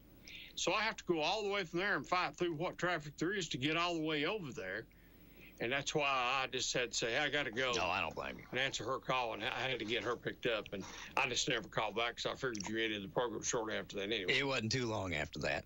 You made mention of some walking trails and stuff. We're talking about doing some repaving. You're looking at doing, what, J.C. Park and some of the J.C. Park needs stuff some like stuff that. like yeah, that. So just repave them. They need to be redone. Get them repaved. Get them, do a little love on them. Yeah. I mean, you know. It's been done 30 years probably. Really? Has it been that long? For a while. They need it then. I'm sure they do. How many? Do you know how many miles? I guess would be the way in Rocky Top. I don't have any idea. We got at J.C. Park. Mm-hmm. We got just a little bit in South Clinton. And then we have all along the river in Clinton, downtown. I mean, down the Co-op. Yeah. You can get onto Co-op and walk all the way around the tennis court, pickleball courts, come around by the ball fields, underneath the bridge, and go so far down, and then come back. Yeah. Because then we run into the housing, and we don't have people walking in people's backyards. Yeah. So, but it stops there. So I don't know how many miles that is. I'll try to ask if we know how many miles. Just curious. I had. It's been a while, but back when the conversation was going to move the senior center over to 96 Mariner Point Drive, one of the things that we looked at, and Craig Campbell looked at as an engineer, was putting walking trails there on the property of the senior center. They can do that real easy and probably with as much property as they got down there, they could probably whammy a mile out of that. Oh, the way that he put it together, I can't remember how much it was. But it wasn't exceptionally expensive. But he had two or three different ideas, and one of them was just kind of like gravel, so it was cheaper. I can't remember. But it wasn't like paving roads. I don't think it. Here's me, okay. I wouldn't vote if I was on county commission, or if this was a city council deal. I wouldn't vote for a gravel walking trail for seniors. No. Just stability. Well, put them on asphalt or put them on concrete. At the time, that was something that was definitely a luxury. That's why they you might didn't be do able it. to walk on it today, but can you walk on it 6 months from now? No. See, if I had, Weather if my foot was really good, it wouldn't matter about your sidewalk. I could walk right up it. Yeah. I wouldn't like it, but I could walk it. Now I just drive to the front door. I like it better. But Exactly. anyway, let me tell you one of the biggest things I love about what the last 3.5 years, almost 3.5 years on city council is I hadn't been out a lot because of bad weather. Mm-hmm. You'd get out just a little bit, but I hadn't had to go to the doctor for anything. Traffic signals are up at Mariners Point. They are up. baby. It's up. We're just waiting on the cabinet Waiting stuff. on the and I'll plug it try in. to- Monday, I'll try to get a report and try to call in. Do we know when the cabinet that runs everything, the brains, but people said, I had people tell me that will never, never get done. I believed them. Mm-hmm. We got it done. I heard the same stuff. It just changed. We got it done. They're hanging there. Yeah. They're not working yet, but we're waiting on the main parts. And that's all you need to know. But I've heard people complain and say, "Oh, it's going to back up traffic. It's going to do this." And no, it won't. It will regulate. It'll help regulate. It will traffic. decide if it's set up like a couple of them are to interstate. Straight through, it doesn't affect. If you get one or two cars on side streets, then it gets on the system and it'll change it. Yeah. That's what it does at the one at where you turn in to go to Buddy's Barbecue. Yeah. If you notice when you pull up, it's always green this way, but when you pull up, then it'll go through its cycles. Yes. And it'll get you off on the side streets. It doesn't cycle unless there's cars over. And it'll keep you from having to guess, can I beat this car? You'll get a green light. Yeah. And they'll have to stop. Yep. Will it stop accidents there? No. People still run traffic signals. True. I'm getting familiar with that light because Jacob works at Buddy's Barbecue, so I have to drive him up there. But yeah, I noticed that if when I'm coming out, you don't have set too long, it'll cycle through. If you'll look, it's about like that, and it's reading you. It's telling how many cars are there, and it's telling the system what to do. Isn't that crazy? Yep, it is. It's no longer. It tells the system what to do. And based on the traffic. Based on the traffic. Used to, it was a timer. And in the evenings, used to it was a timer. And in the evenings, I don't know, there's just a lot of traffic that comes through Clinton. It backs up at Food City. It backs up at Ray Varner Ford. And then, you can go up there at a certain time and it's backed up to Ray Varner Ford. Or you can go down on South Main Street, or I still call it South Main, on the boulevard. It's backed up to Food City. But in just a little while, it works its way out, and all the traffic signals. When it turns green, all the traffic signals are green at the same time to get you all the way through as fast. Oh, I didn't know that. Yeah. We coordinate all. Bill Ridge coordinates all the. Bill does that. When I got a problem with a traffic signal, I call Bill. I didn't know that. If it's not working correctly, you can tell sometimes they get off kilter and you have to they have to be recalibrated or something. And I just call Bill and say, Bill, I don't think the one at Clinch and Main turning left to go to Oak Ridge is calibrated. Is doing right. He'll check it and he'll call me back. Nah, it was off here. It was off there. Don't happen a lot. It happens occasionally. Well, I didn't know that. I remember folks used to tell me all the time, if you'll drive the speed limit through Oak Ridge, you'll get all the lights on green. I've never been able to do it. I've never got it. I've never hit all the lights on green ever. Me too. You can't. I never have been able. I've set 35 miles an hour and made sure I didn't go a mile over. I'm really proud of it. We've got the pickleball courts and redid the pool and redid our bowling alley, getting a traffic signal down at Mariners Point and some other things. And we were able to, we've had a 3-year plan to pay our police and fire and other general employees. And that 3-year plans went through, and we've done all of this without a tax increase. Okay?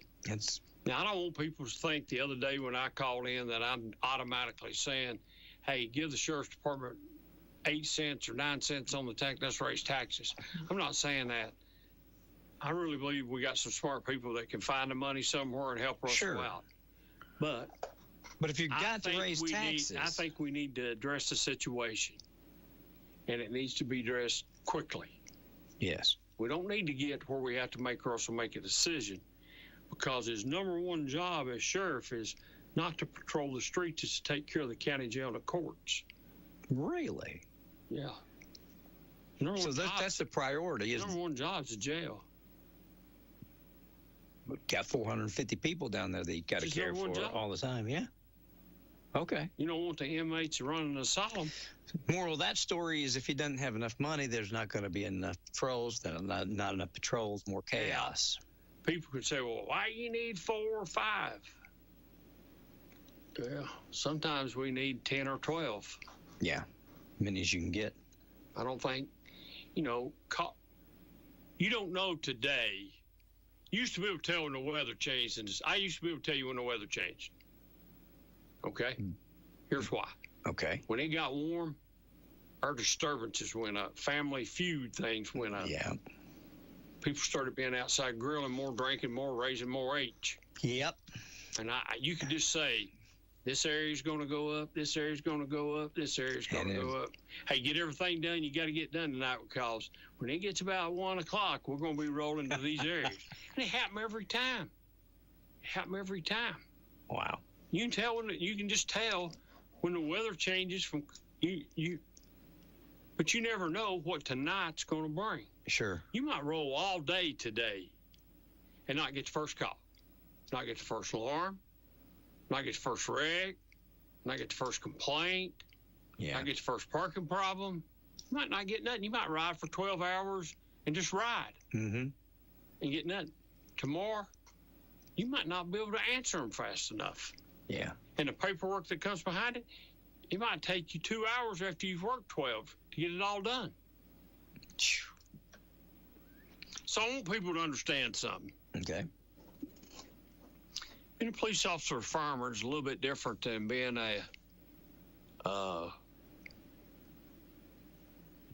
working at the recreation department or working at the street department. Okay. Education-wise, you got to do a little bit more schooling to be a fireman. You got to do a whole lot more schooling to be a police officer. You got to do mandatory training every year that you have to keep up with it, and in order to do these things. And it's not like, you can hire anybody off the street to be any of those people, but if they can't go past the academy or can't get past level 1, 2, 3, or you got to get certified to be a first responder. Yeah. You can't just say I'm going to be a first responder and I'm going to run on a call. You got to go through the process. You got to go through the process and do the schooling. Yeah. You can't decide I'm going to be an EMS person. You got to go through the training, or a paramedic. Yeah. You got to get all the training. So police and fire are different than city workers and county workers. So you can't just lump everybody into one thing. What? Courthouse is closed today, Ron. Yeah.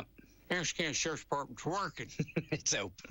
Yeah. The jail staff. Yeah. County patrol cars going up and down the road just like they are in the city. Yeah. We work 7 days a week, 24/7. Mm-hmm. We don't get to go home and go to bed when you go home and go to bed. Exactly. We don't get to enjoy Christmas like you enjoy Christmas Eve or Christmas. Yeah. We have to enjoy. Maybe we're lucky this year and we're off Christmas Eve. Maybe we're not. Yeah. Used to be when you got on a holiday at the city, you was on it for 7 years. Took 7 years to get off of it. Really? Yeah. Wow. Folks don't realize that. A lot of people don't realize That's that. why their pay ought to be a little bit different. Now, there's going to be people out here that hate the law, and there's going to be people out here that hate the fire department, and there's going to be people out here that love law, and there's going to be people out here that love a fire department. And there's going to be people out here that thinks their mommy or daddy that works wherever ought to be making as much money as Tommy's daddy on the fire department or Gary's daddy on a police department. Yeah. I don't agree with that. And I heard Russell Barker say that some of his brothers and sisters and office holders were mad at him because he was asking for this and hadn't included them. And he said, when you have an opening, you don't even advertise for it. You've already got somebody ready to hire. They're ready to go. I don't. Mm-hmm.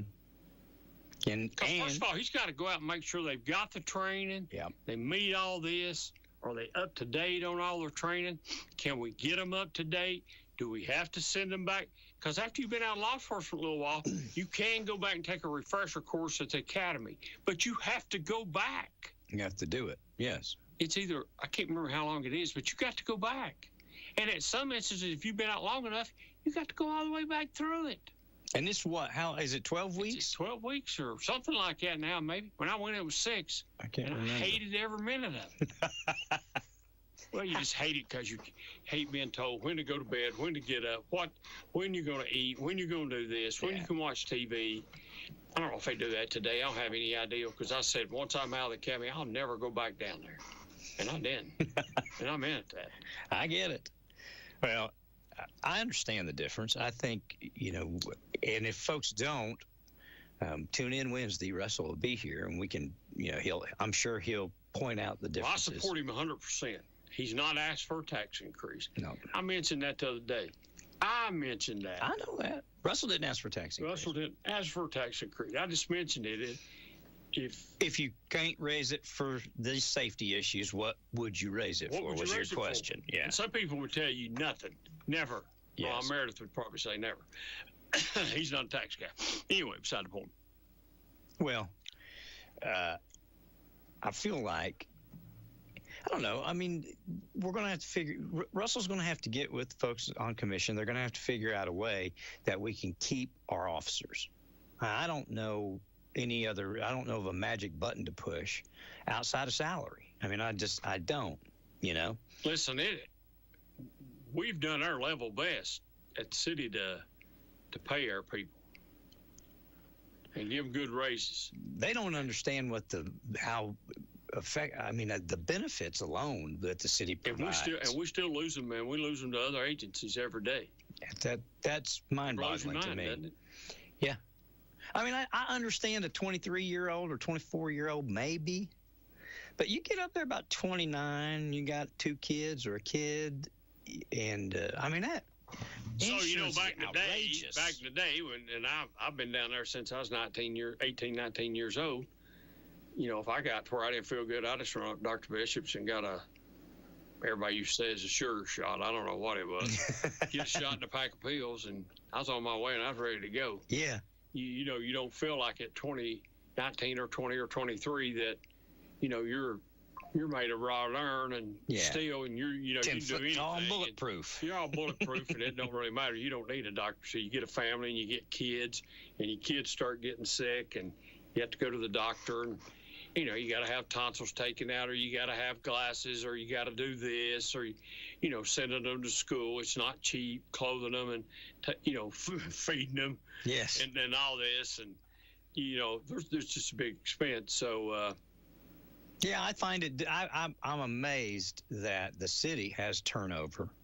It's a pretty good job we're Mayberry-esque. We don't have the problems a lot of cities have. We gave police and fire city raises. We gave the rest of the city raises too. Yes. Same amount. Okay. We just didn't do one. We done the same. Gotcha. We were able to do that. Will we be able to do that in the near future? I have no idea. I've not talked to Roger about it this year, what our plans are coming up. Mm-hmm. If he's got a plan for it, I'm sure he does. So, but we were able to do everyone. We try to treat everybody the same, and we did this year. Can we do it next year? Don't know. Could it be different? Well, let's think about something. I was involved with the Clinton Police Department for about 40 years. Yeah. That means that I've had a little bit of knowledge of what goes on at the Sheriff's Department for about 40 years. Okay. This problem just didn't start with Russell. No. This problem goes all the way back to Dennis Trotter, Van Rapper, Tom Edwards, yeah, Scott Manning. Mm-hmm. I can remember a county car pulling up beside me on midnight shift and having 4 people in it. 4. 2 in the front, 2 in the back. Because that's the only car they had. Oh, Lord. And I can remember us loaning them a tire to put on a car that had a flat tire because they didn't have the money to buy tires. Jeez. That's about way back in the day. Mm-hmm. Oh, this is not a new problem.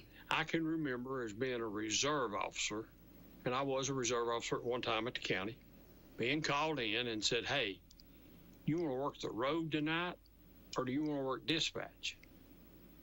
And I said, do what? And I was good in the city, but I didn't know the county that well. Yeah. Well, I'm going to work the road. That's what I do at the city, so I'm a logical choice. Okay, you're going to work the road, and so-and-so's going out for this. We don't have anybody to work tonight. Wow. I remember that. I remember those days. Sure. Well, so, yeah, I mean, you've got bird's eye view. You've got firsthand experience. When we were getting 3%, 4%, 5%. Sheriff's Department wasn't getting anything. I remember. Well, and they've had to play catch up, and they've been playing catch up, and they're still not caught up. So let's do whatever the right thing is to do, and let's solve the problem. Can Russell, I think here's the question that needs to be asked, Russell. Maybe you asked this Wednesday. Can you wait till the new budget goes in?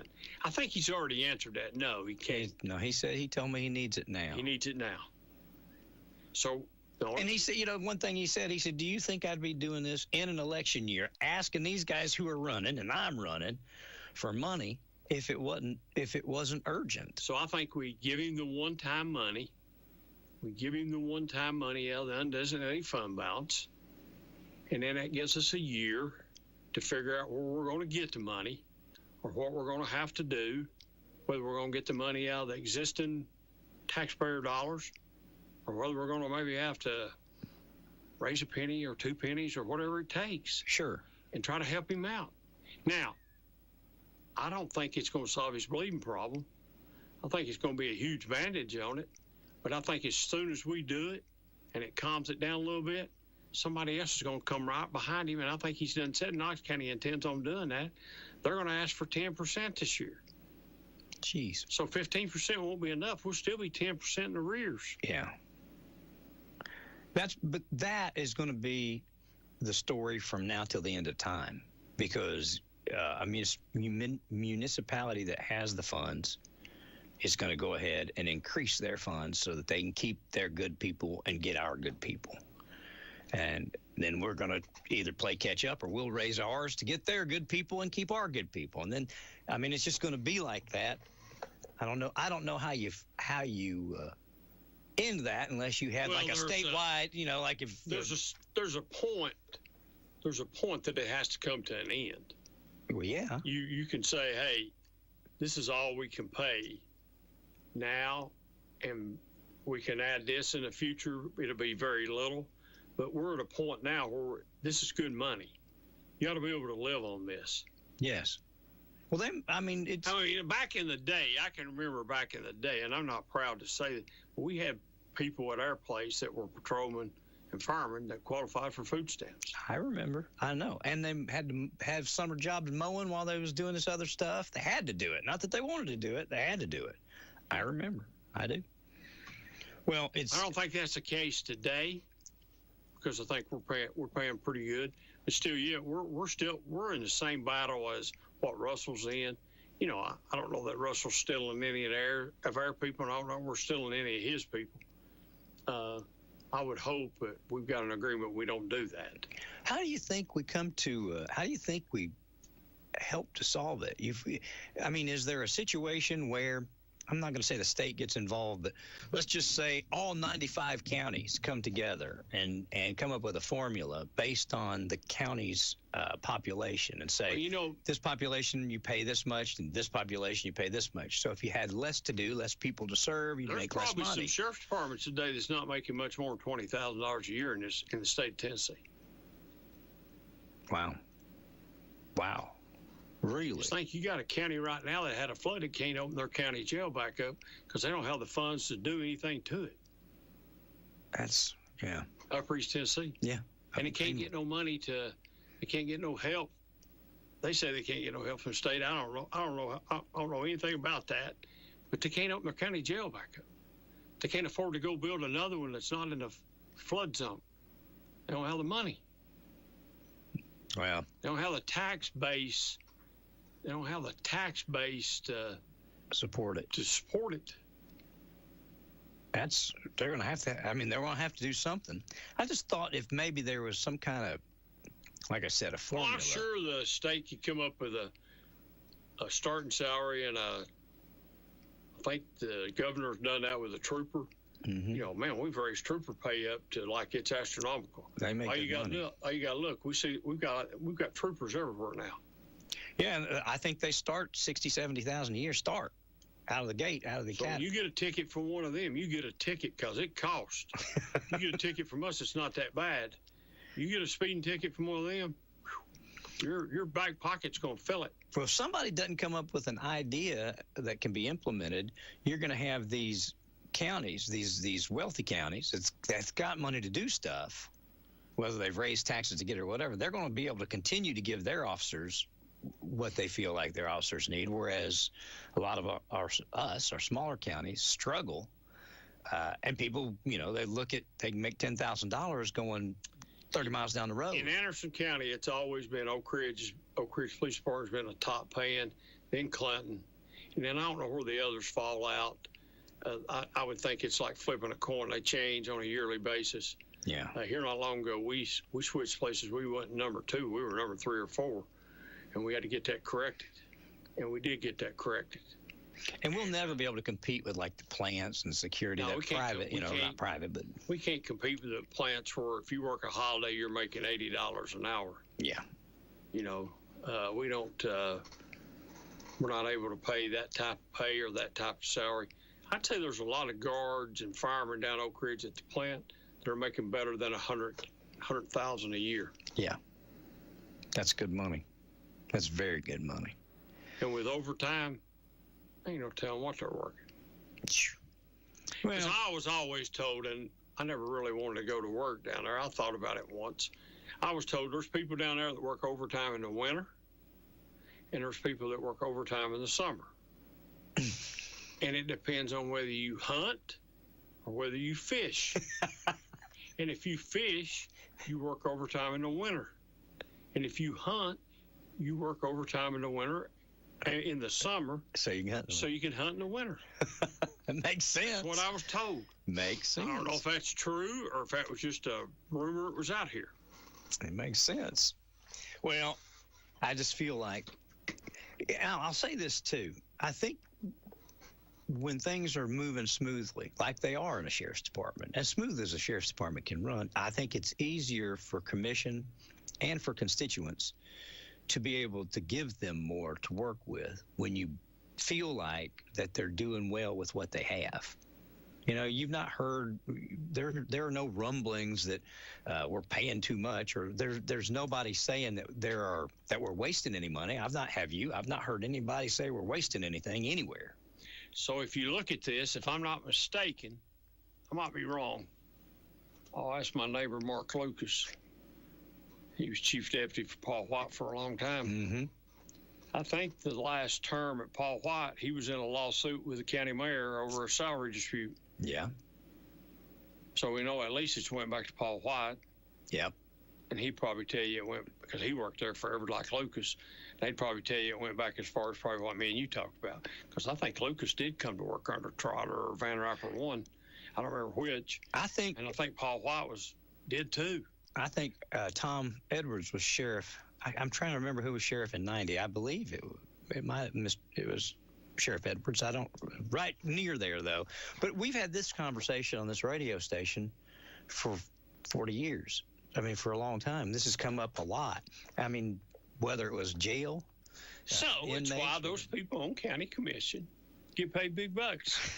Yeah. They're made to get out here and make tough decisions and make the right decision.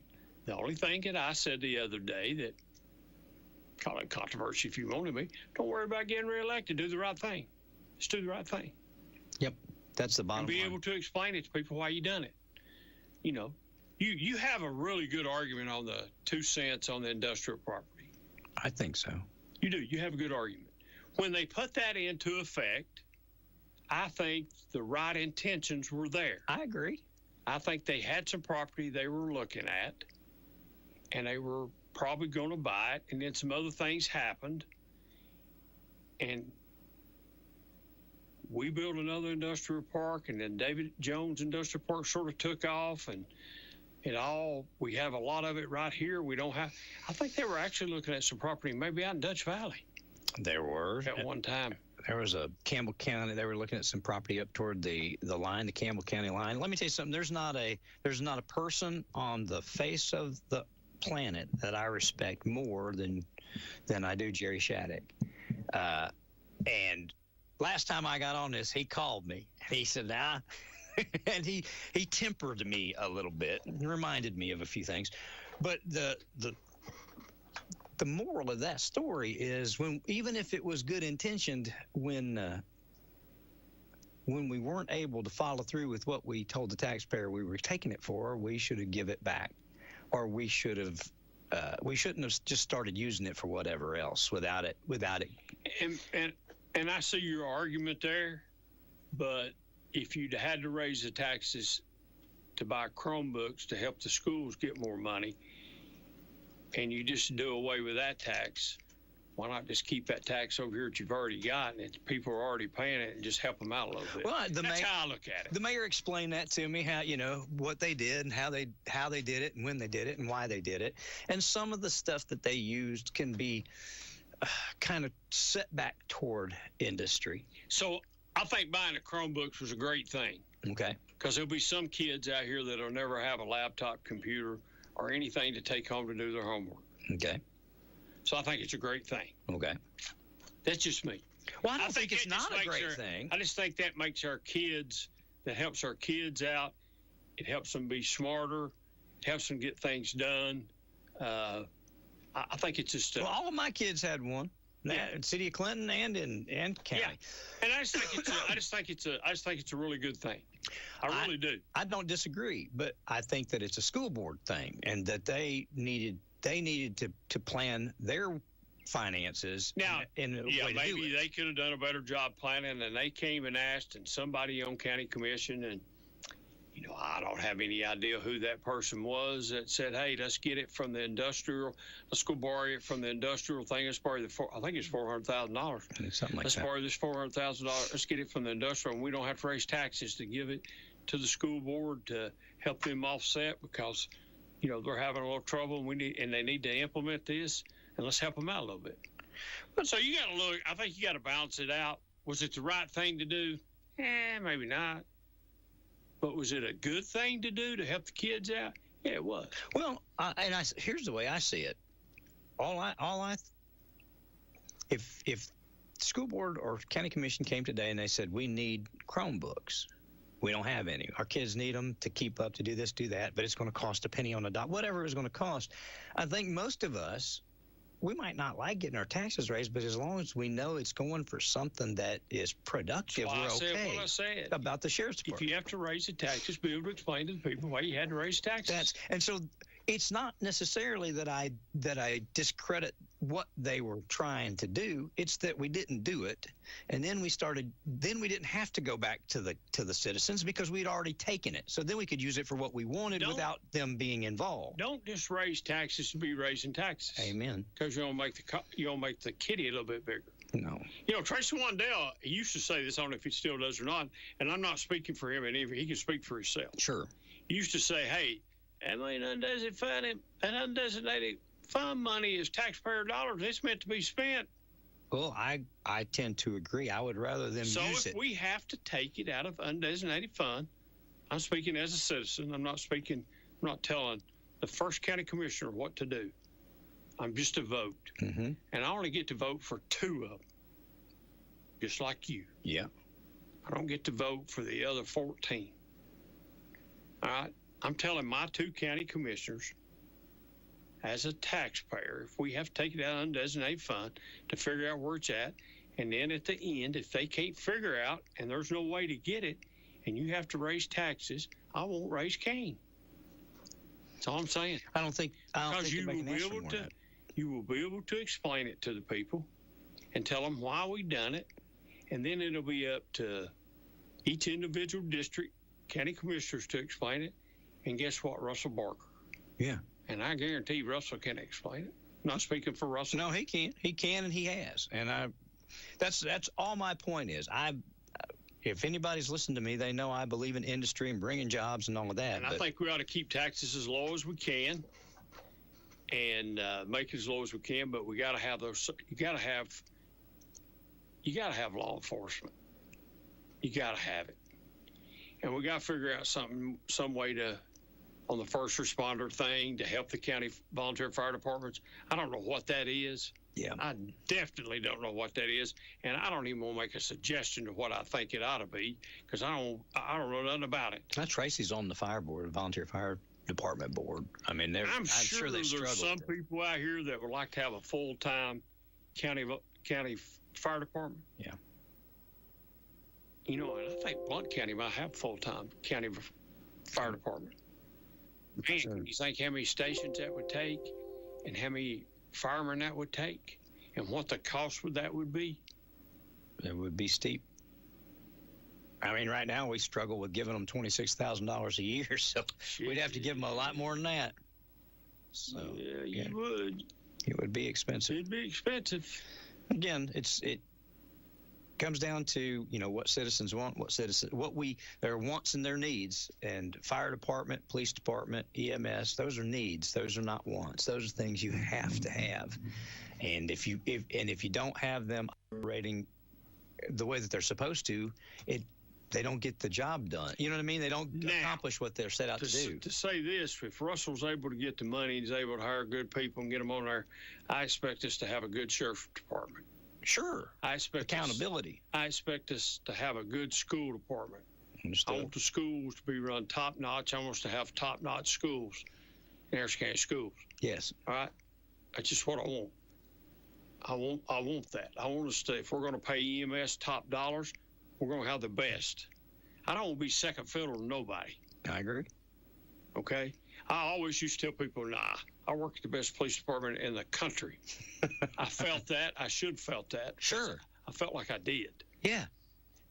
You ought to feel like you work at the best radio station in the state of Tennessee. Absolutely. Because you think WYSH is the best. Yeah, absolutely. And Merle. Yeah. And Praise. And whatever, 95.9 Rock. That's it. You got to feel that those are all the best. Yes. And you're trying to improve them every day. Absolutely. Or if so, what are you doing? No, you're right. You're absolutely right. And the same thing in public sector. I think we hold our officials accountable. I mean, the dance that they have to go through to get more money, they're definitely going to be scrutinized. Is it a great time to be asking for, like Russell said, a tax increase? No, probably not. No. Could get you beat. Might not. Could. Well, it won't get Russell beat. It won't get Russell beat. It ain't gonna probably get any county commissioners beat.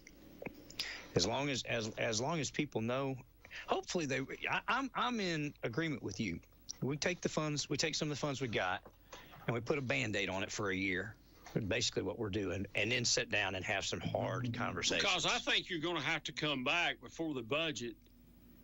This is just me, and I'm not involved in any of the day-to-day conversations, nor has anyone called to consult me.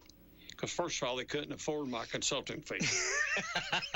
Okay, I'm making notes here. I'm gonna get all the free consultation I can. Go back and ask for public records if David Quinter's getting any consulting fees for anything, and I'm not. Okay. I'm not consulted anybody. I've not talked to Russell about this. I've not talked to a soul about it. Period.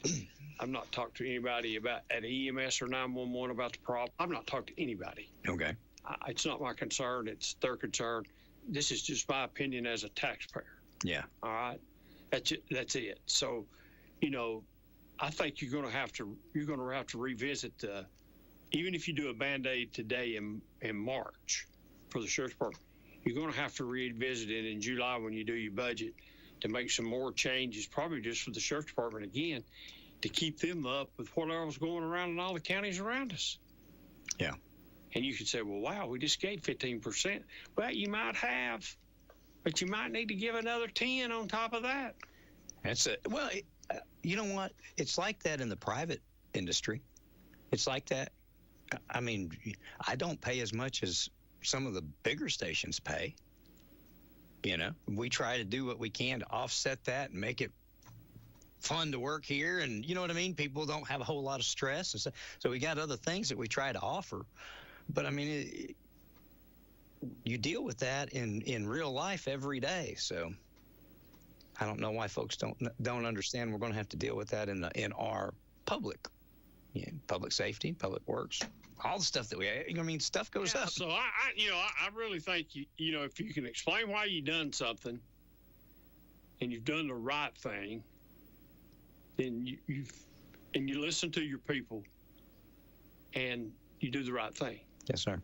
That's just me. That's just how I look at it. I agree. And you do the right thing, and what's the bad thing about being a county commissioner or city councilman? Heck, everybody that lives in the county just about as you are. It seems like you do, or everybody that lives in the city, or most of the people live in the city, or you see them all the time because you're at Food City or Ingles or Walmart or somewhere and running into people all the time, and they're always asking questions. I'm switching gears on you. You ready to start the Friday night show again? Guess what? What? With school, one of the things that we're going to work on with the school, we met Friday. Was it Friday? Thursday or Friday.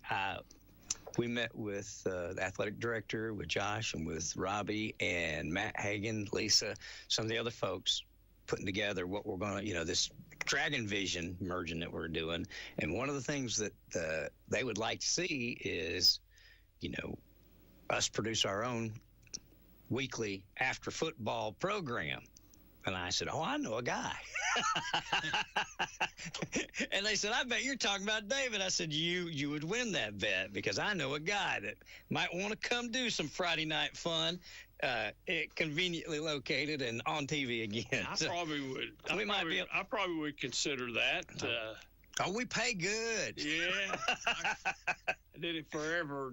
I might have got a Diet Coke out of it every now and then, a slice of pizza. But, I'd consider doing that. I'd love to probably. We'd have fun. Talking sports. I don't know too much about it. I'm no different than anybody else. I think I know a lot about it, and I know very little about it. I just, I have my opinion about things. And, some people don't like you because you got your opinion. If you don't want to know what I think the score of the Tennessee game's going to be, guess what? Don't ask me. There you go. Okay? Don't ask me.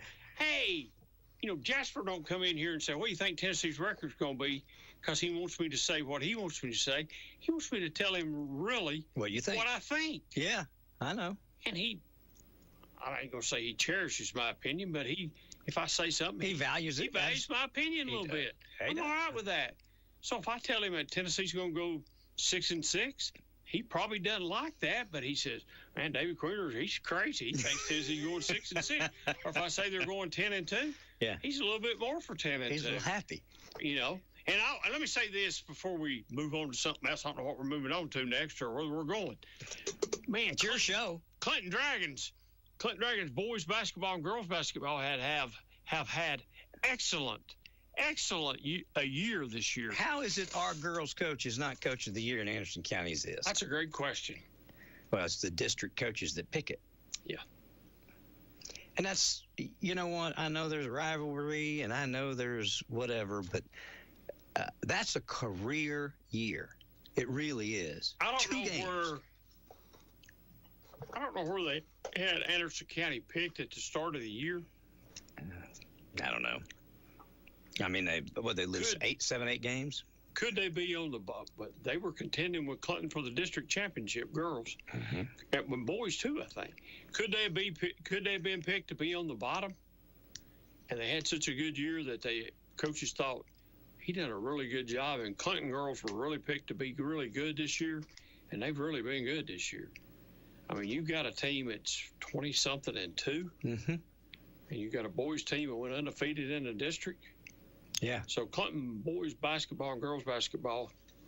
Yeah. Kudos to them. They've had a really good year. They have had good years. That district play will start here, and we'll find out it gets a little tougher. You can't have a bad night. No. You got to get in a certain round to have a bad night to advance on.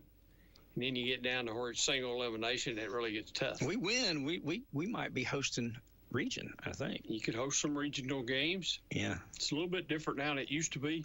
They used to have regional sites. Yeah. Where everybody come to your place to play, and now they play this. If you got this record, you play a game or two at home, then you go someplace and play.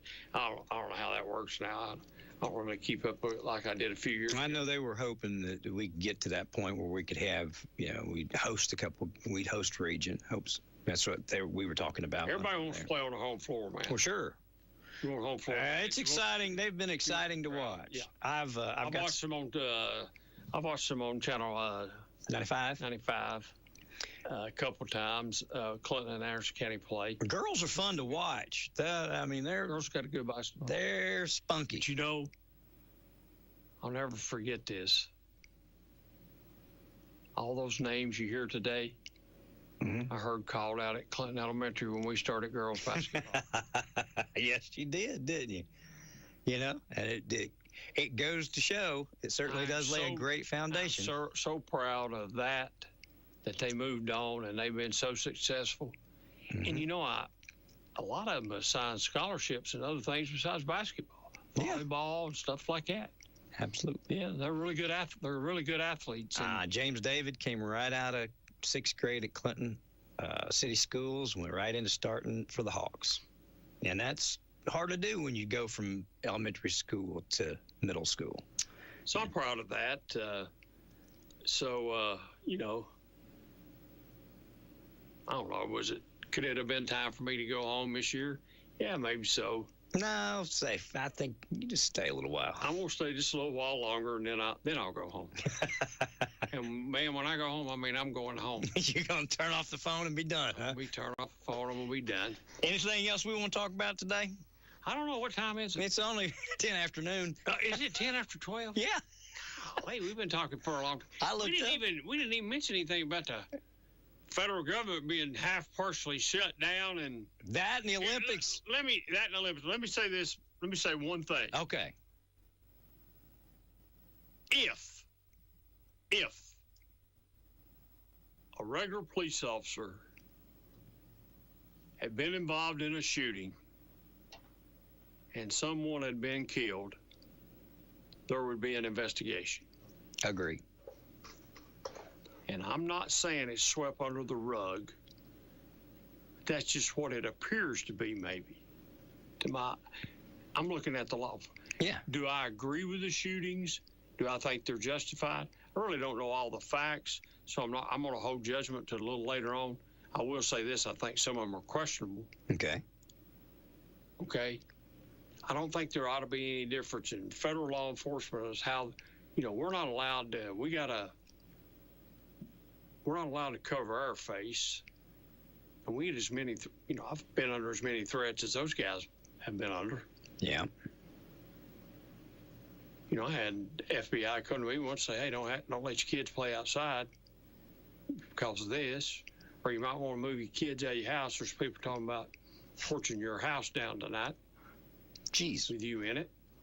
And I had to move my kids to my brother's house at 3 o'clock in the morning. Oh, wow. So I didn't go out here on drug raids and other raids and arrest people with a mask on my face. Now, maybe they have to do it. Well, I think if both sides turned it down a little bit, they wouldn't. You ought to just not start the press conference off it as a great shooting. It's going to be investigated. Yeah. Investigate it. Let the investigation run. Come back and tell the people why it was, and let's go on. Makes sense. And if people are here illegal, they need to get out and come back and go through it the right way. That's all I've ever said. I know. I agree. I have no problem with it. I don't think we ought to just be gunning people down, hell to gun people down. I agree. I'm with you. One thing they've done that I think is going to cover, and I think you'll agree with me, is that body cameras. They're all going to have body cameras now. I think all law enforcement ought to have body cameras as much for their own protection as it is protection for the public. I'll never forget the first car camera that I installed in a car. You installed it? No, I didn't install. I helped get it installed. Okay. I went out and got it. KPD give us a bunch of their old stuff that was working. Okay. And give us Rick was good friends with some of those people over there and hooked me up, and I got some of their in-car camera stuff. Okay. And we started implementing that in our cars a long time ago. Yeah. And our guys went berserk. They didn't like it? What are you doing? What are you doing? And I'll never forget the first time that one of them got complained on. And the person complaining, Rick, just flipped the TV screen, the computer screen around and said, let's look at it and review it. Oh, well, we don't have to do that. Because really the bottom line is all they wanted was some help to get out of the ticket. They decided they was going to file a complaint. The cameras are for your protection as much as they are to get you in trouble. Yes. Because if you don't do anything wrong, you won't get in trouble, and it will set you straight. Yes. I've been on the end of Some that. shootings are questionable. Sure. But you get a whole lot. I will say this, and I believe in blacking the blue till you can't black it. Yeah. Back it anymore, excuse me. And there's been some shootings that's been questionable. When somebody's running away from you, you don't shoot them in the back. No. They're not a threat to you no more. So, that's all. Well, We're held. Law enforcement, to me, law enforcement's law enforcement. I don't care if it's on a local level or federal level. We ought to all be held to the high standards. Everybody ought to be everybody's under the microscope. You don't think a city police officer or a county officer or a trooper's not under the microscope? oh, I know they are. Oh, heck yeah, they are. We just went through a shooting, last year? And I know exactly what all happened. They're under the microscope. Do you not think that these guys out here working drugs don't get complaints on them and don't get threats and things like that? Yeah, you bet they do for working these big cases. But you can't just go arrest somebody without you can't just go, some things you can do without having a warrant signed, but some things you got to get a warrant signed by a judge. Mm-hmm. I don't care who you are, you got to get it done. It's just the law. You can't go do a search warrant not unless you got some circumstances that say, hey, we got to do this without one, and here's why. You got to get a search warrant signed by a judge, or I guess a magistrate could sign it, depends on what your setup is. Yeah. But you got to get one. You got to get it signed. Why, as a law enforcement officer, should I have to do that? But you, as a federal officer, you don't. What gives you the right to gun somebody down? Don't give me the right to gun somebody down. I understand. Man, I worked 40-some years, and I can only recall 2 times I pulled my gun out. Really? Now, I was shot at 2 times, and my God, I was threatened every day. I never let that bother me, and I'm sure it's a little bit different working with these drug cartels and living and you not wanting to be, people know where you or your family lives. Yeah. Do you don't think they can't figure out where you live? Sure. Hell yeah. They can find out. I used to tell my guys, hey, when you leave the station tonight, because you get in the habit. When you leave, you go on the same route every night. Change your route up. If somebody's expecting you to come by at 11:05, maybe you don't come by tonight to 12:05. And if we're looking at casing and breaking in a building, you throw them off. Maybe you stop to break in. So go a different way tonight. Instead of going right, go left. When you get down here, take another street. Change your route up a little bit. Maybe you have to do that going home. It's hard to do that in the city because it's small. Yeah. I mean, you got it. But I get it. You get it. Yeah, I understand. So the threats are the same locally as they are federally. I think maybe just in a different magnitude, okay? What I was getting ready to say is, to my knowledge, I've never heard anybody get on, whether it be radio, TV, or whatever, and talk about any of our police and law enforcement the way people talk about ICE. And I think that, gosh, David, if I got on here and started talking about somebody being a crook and stealing money from the taxpayer, whatever, I mean, pretty soon there'd be people buy into that. They'd whether I was right or wrong. And when they're talking about these law enforcement guys being like Hitler and Nazis, and you go back and, Hitler killed 7 million people. If you go back in time and take out Hitler and save 7 million people, would you? A lot of people would. And I think they're just inciting the fringe element of our... I look at ICE as like it's almost like being like a cowboy. Okay. You're out here cowboying it. You know, they wanted to hire all these people, and they had to cut the training. Had to cut, I don't remember how many weeks, down to so many weeks. Okay. So the training's not the same. And when you start cutting training, and you don't get them properly trained, then problems happen. The answer is go back to the full board training. And when you just start, hiring anybody to be hiring, there's problems. And that's what you think that because I'll never forget, we had a bunch of we hired a bunch of young guys at the police department once. Yes. And Chief Melton was all on me because we were wrecking cars. And we were wrecking them left and right. And I young said, guys? Chief, it's just young guys.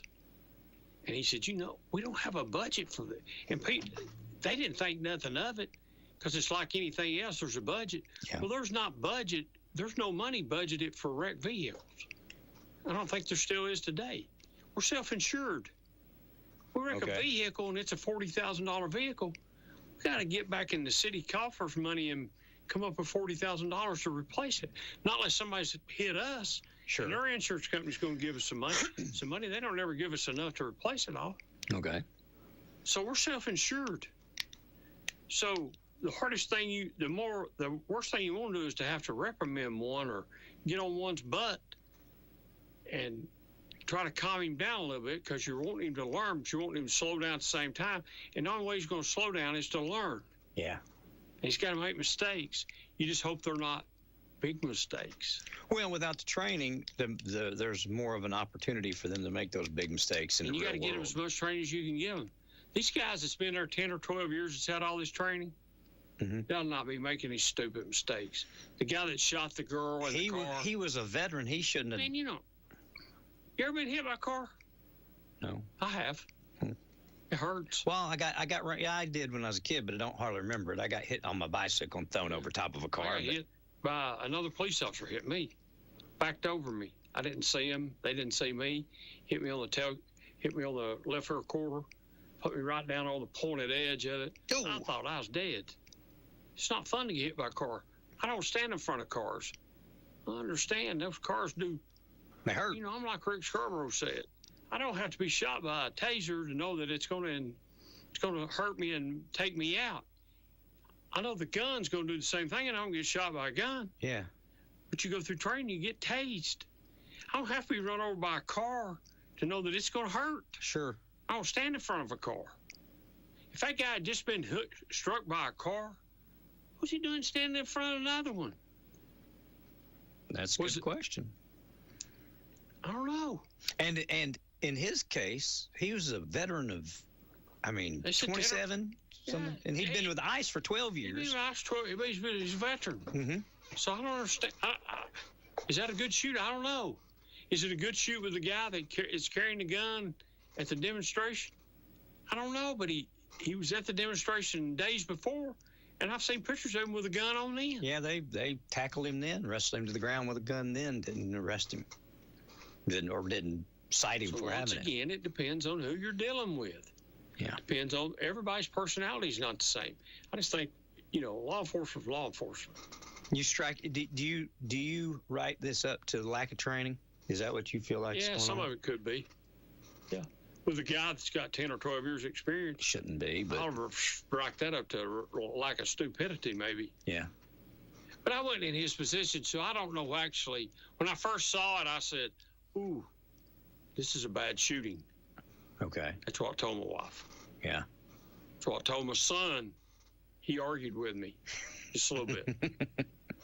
Didn't argue with me much because he knew he wasn't going to win. But he argued with me. I got to watching more clips, and the vehicle did clip him just a little bit. Yeah. So maybe it wasn't a stupid shooting. Maybe it was justified. But if he'd have had a body camera on, it could have all been settled at the front. I think he did, didn't he? I don't know. They showed his body camera. Okay, maybe they did. Yeah, maybe I just didn't know I was looking at body clip. So maybe, maybe the body camera stuff will warrant stuff down. You could see him take the gun off the guy that shot. Was there good communication? Was it chaos? I haven't seen a whole lot on the second one. On the first one I did, and I kind of had the same question. The guy was kind of walking around, and I think he stopped. But being that in June before this, he had been hit and drugged by a protester. Yeah. I thought the same thing. I thought I would have got to the side of that car. I see the second guy as helping a lady, or I assume she's a lady that ICE has pushed to the ground that's really involved with them. Okay. I see this guy come up, and then I see ICE get him. I see this guy in a previous clip with ICE that he kicks at an ICE vehicle, and he kicks the whole taillight assembly thing off. Mm-hmm. They should have got him. Yeah, at that point he should have been arrested. Yeah. They should have got him. Yeah. So that would have stopped him. I see the guy take the gun out of his holster. I don't see the guy that they're wrestling ever trying to reach for his gun or anything, but I see the guy unholster him and go off with it. Yeah. So the threat's gone. Now, did everybody else in that melee know that the threat was gone? I don't know. Yeah. Well, but to come out right off the bat and say this is a good shooting, you think that discredits it? Yeah. Then how do you know? Well, you don't. And we've got somebody that's saying it's a good shooting that really don't know anything about it. Yeah. They're just appointed by the president to run the office. They don't know anything about that. She ain't got no law enforcement training. Yeah, the best thing to do in those situations, whether you're right or whether you're wrong, whether you think you're right or whether you think you're wrong, is let the process play out. Yeah, let it play out. And I think that would help a lot of both sides. And I'm the first one to say, don't stop bad-mouthing them. Stop calling them all these names. And I agree with what they're saying. They're law enforcement, and we back them. Yeah. Back them till you can't back them. I used to say, man, I'm going to back you I'm gonna be with you all the way. And guess what? What? I'm not getting fired over you, and I'm not going to jail over you. Take it that far, and that's it. Yeah, I agree. I'm with you all the way. Yeah. Until somebody crosses the line. And when you cross the line, mm-hmm. I stay on this side of the tracks. You can think of me ever what you want to think of me. No. I really don't give a fly. I don't care. I'm with you. Well, tragically today we had a shooting. It involved something. Give the facts. We've turned it over. We're doing an investigation, and let the investigation roll. Yeah. And whatever the facts are at the end of it, whether it's good, bad, or whatever, that's it. The facts. Yeah, I agree. I do. I feel like that there's way heightened, I would say awareness. Awareness is not the right word, but everybody's on pins and needles. Yeah, and I'm sure those guys and girls are a little bit jumpy. Mm-hmm. All right. I'm sure they're jumpy. Well, they have went in, they have got it calmed down. I think that Tom Holman and the governor of Minnesota and the mayor, they've all got together and they've worked it out. That's another situation that we could spend another 2 hours talking about what's going on in Minnesota, just the governor and the mayor and all this. I don't understand some of that. I think if somebody's in Harris County Jail and another agency comes to them and they're ready to be released and they've got stuff for give them to them. Yeah. Let them take them. Well, that would. But you got to remember now, I'm on the law.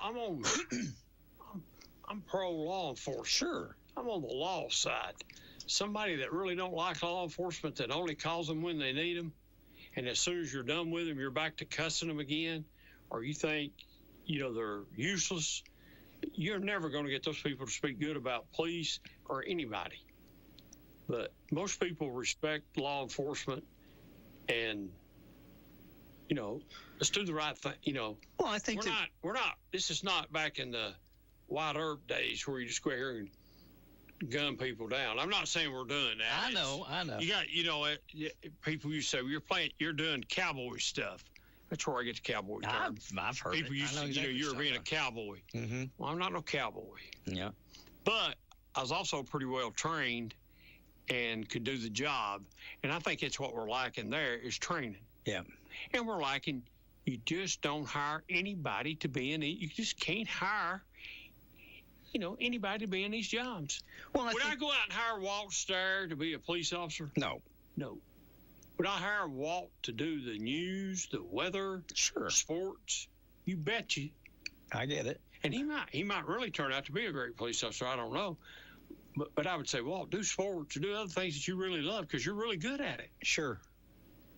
Well, I think that now that they've turned the volume down, the rhetoric down, we're not having we're not having so much of the issues. And again, when you've got the governor of a state talking about these guys are here illegal, breaking the law, doing these things, and I think it incites your public. I mean, could you imagine if Governor Lee walked out today and said, don't stop for any state troopers. These guys are breaking the law. And then me and you go down the road together and they turn the lights on and we don't stop. What are they going to do? They're going to do what they got to do to stop us. They're going to do what they got to do to stop. And so I think that since the governor and then the mayor there in Minneapolis, I think since they've toned it down a little bit. We ought to not want that rhetoric period, though. We ought to not want to have to tone it down. It ought to be toned down when it starts. I agree. On all sides. I agree. Yes.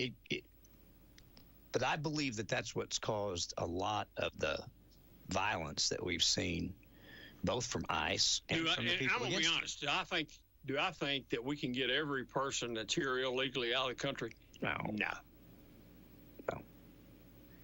Well, I mean, see, people, I just don't understand. President Obama, he deported 5 million people. Tom Homan did it for him. He gave him Medal of Honor, or whatever it was he gave him for doing such a great job. He did. I agree with you. He did. And this president hadn't put 1 million of them out yet, and they're saying mad at him and saying that he's, I don't know, that it's inhumane what he's doing when all of us before, we've held the rule of law. And I don't think it really matters if you're a Democrat or Republican.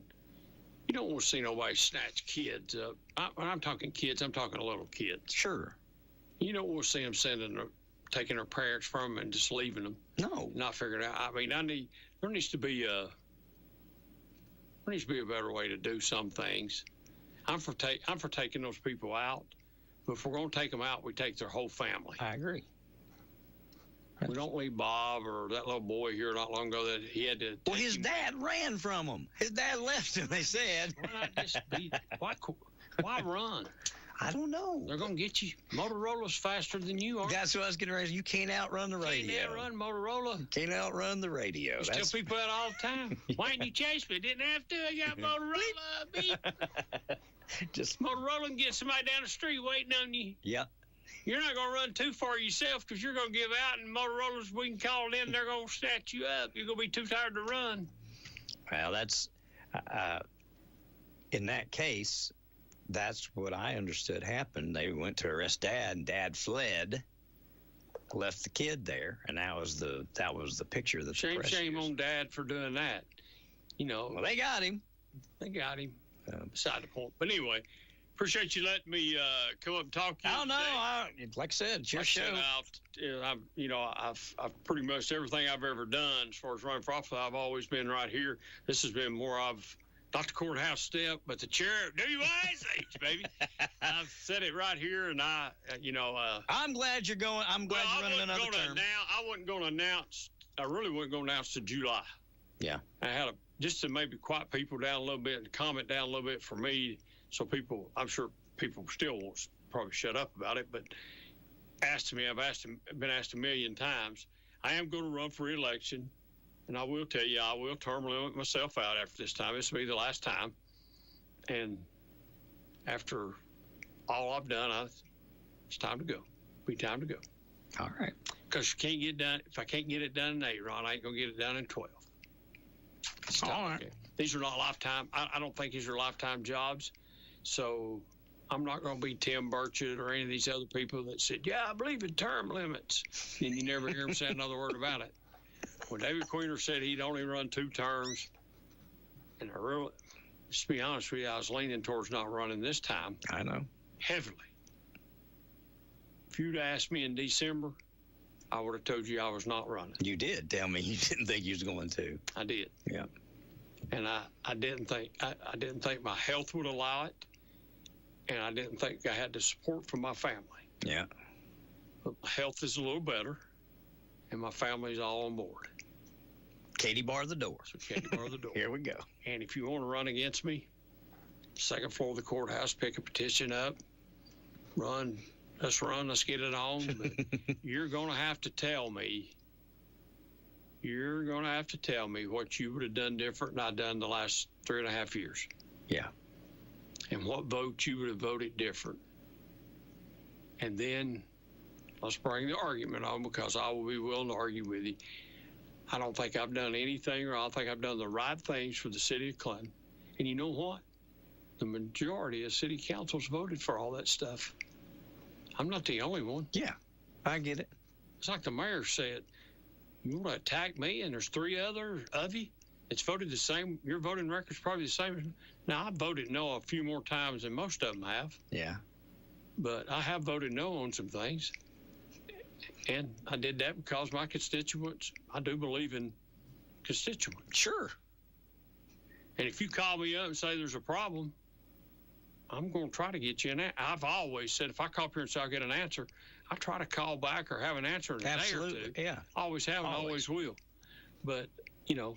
We're still waiting on Chick-fil-A answer, though.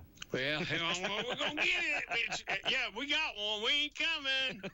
We ain't coming. Well, you know, maybe I've depended on other people to call. Maybe I'll just call myself. Let me know. Heck, maybe I might. Can't never tell. I might come up here and tell you I want a franchise now. I'm out.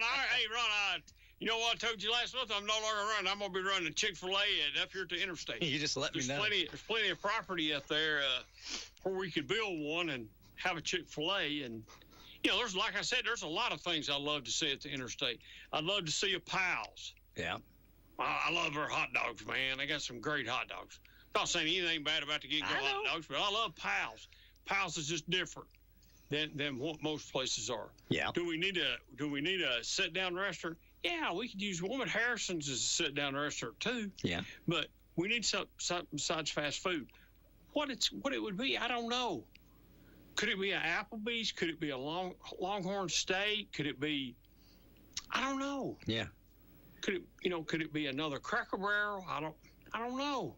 Hell, I don't know. We've waited a long time for that to develop up there and bring in some business like that. I'd love to see a Lowe's or a Home Depot up there. I think you'll see a Lowe's. Just because all the stuff that comes with those places. Sure. You get to all the that's the anchor. I'd even go a step further. I'd love to see a Target up there. Yeah. I'd love to be able to spend all my money right here in Anderson County.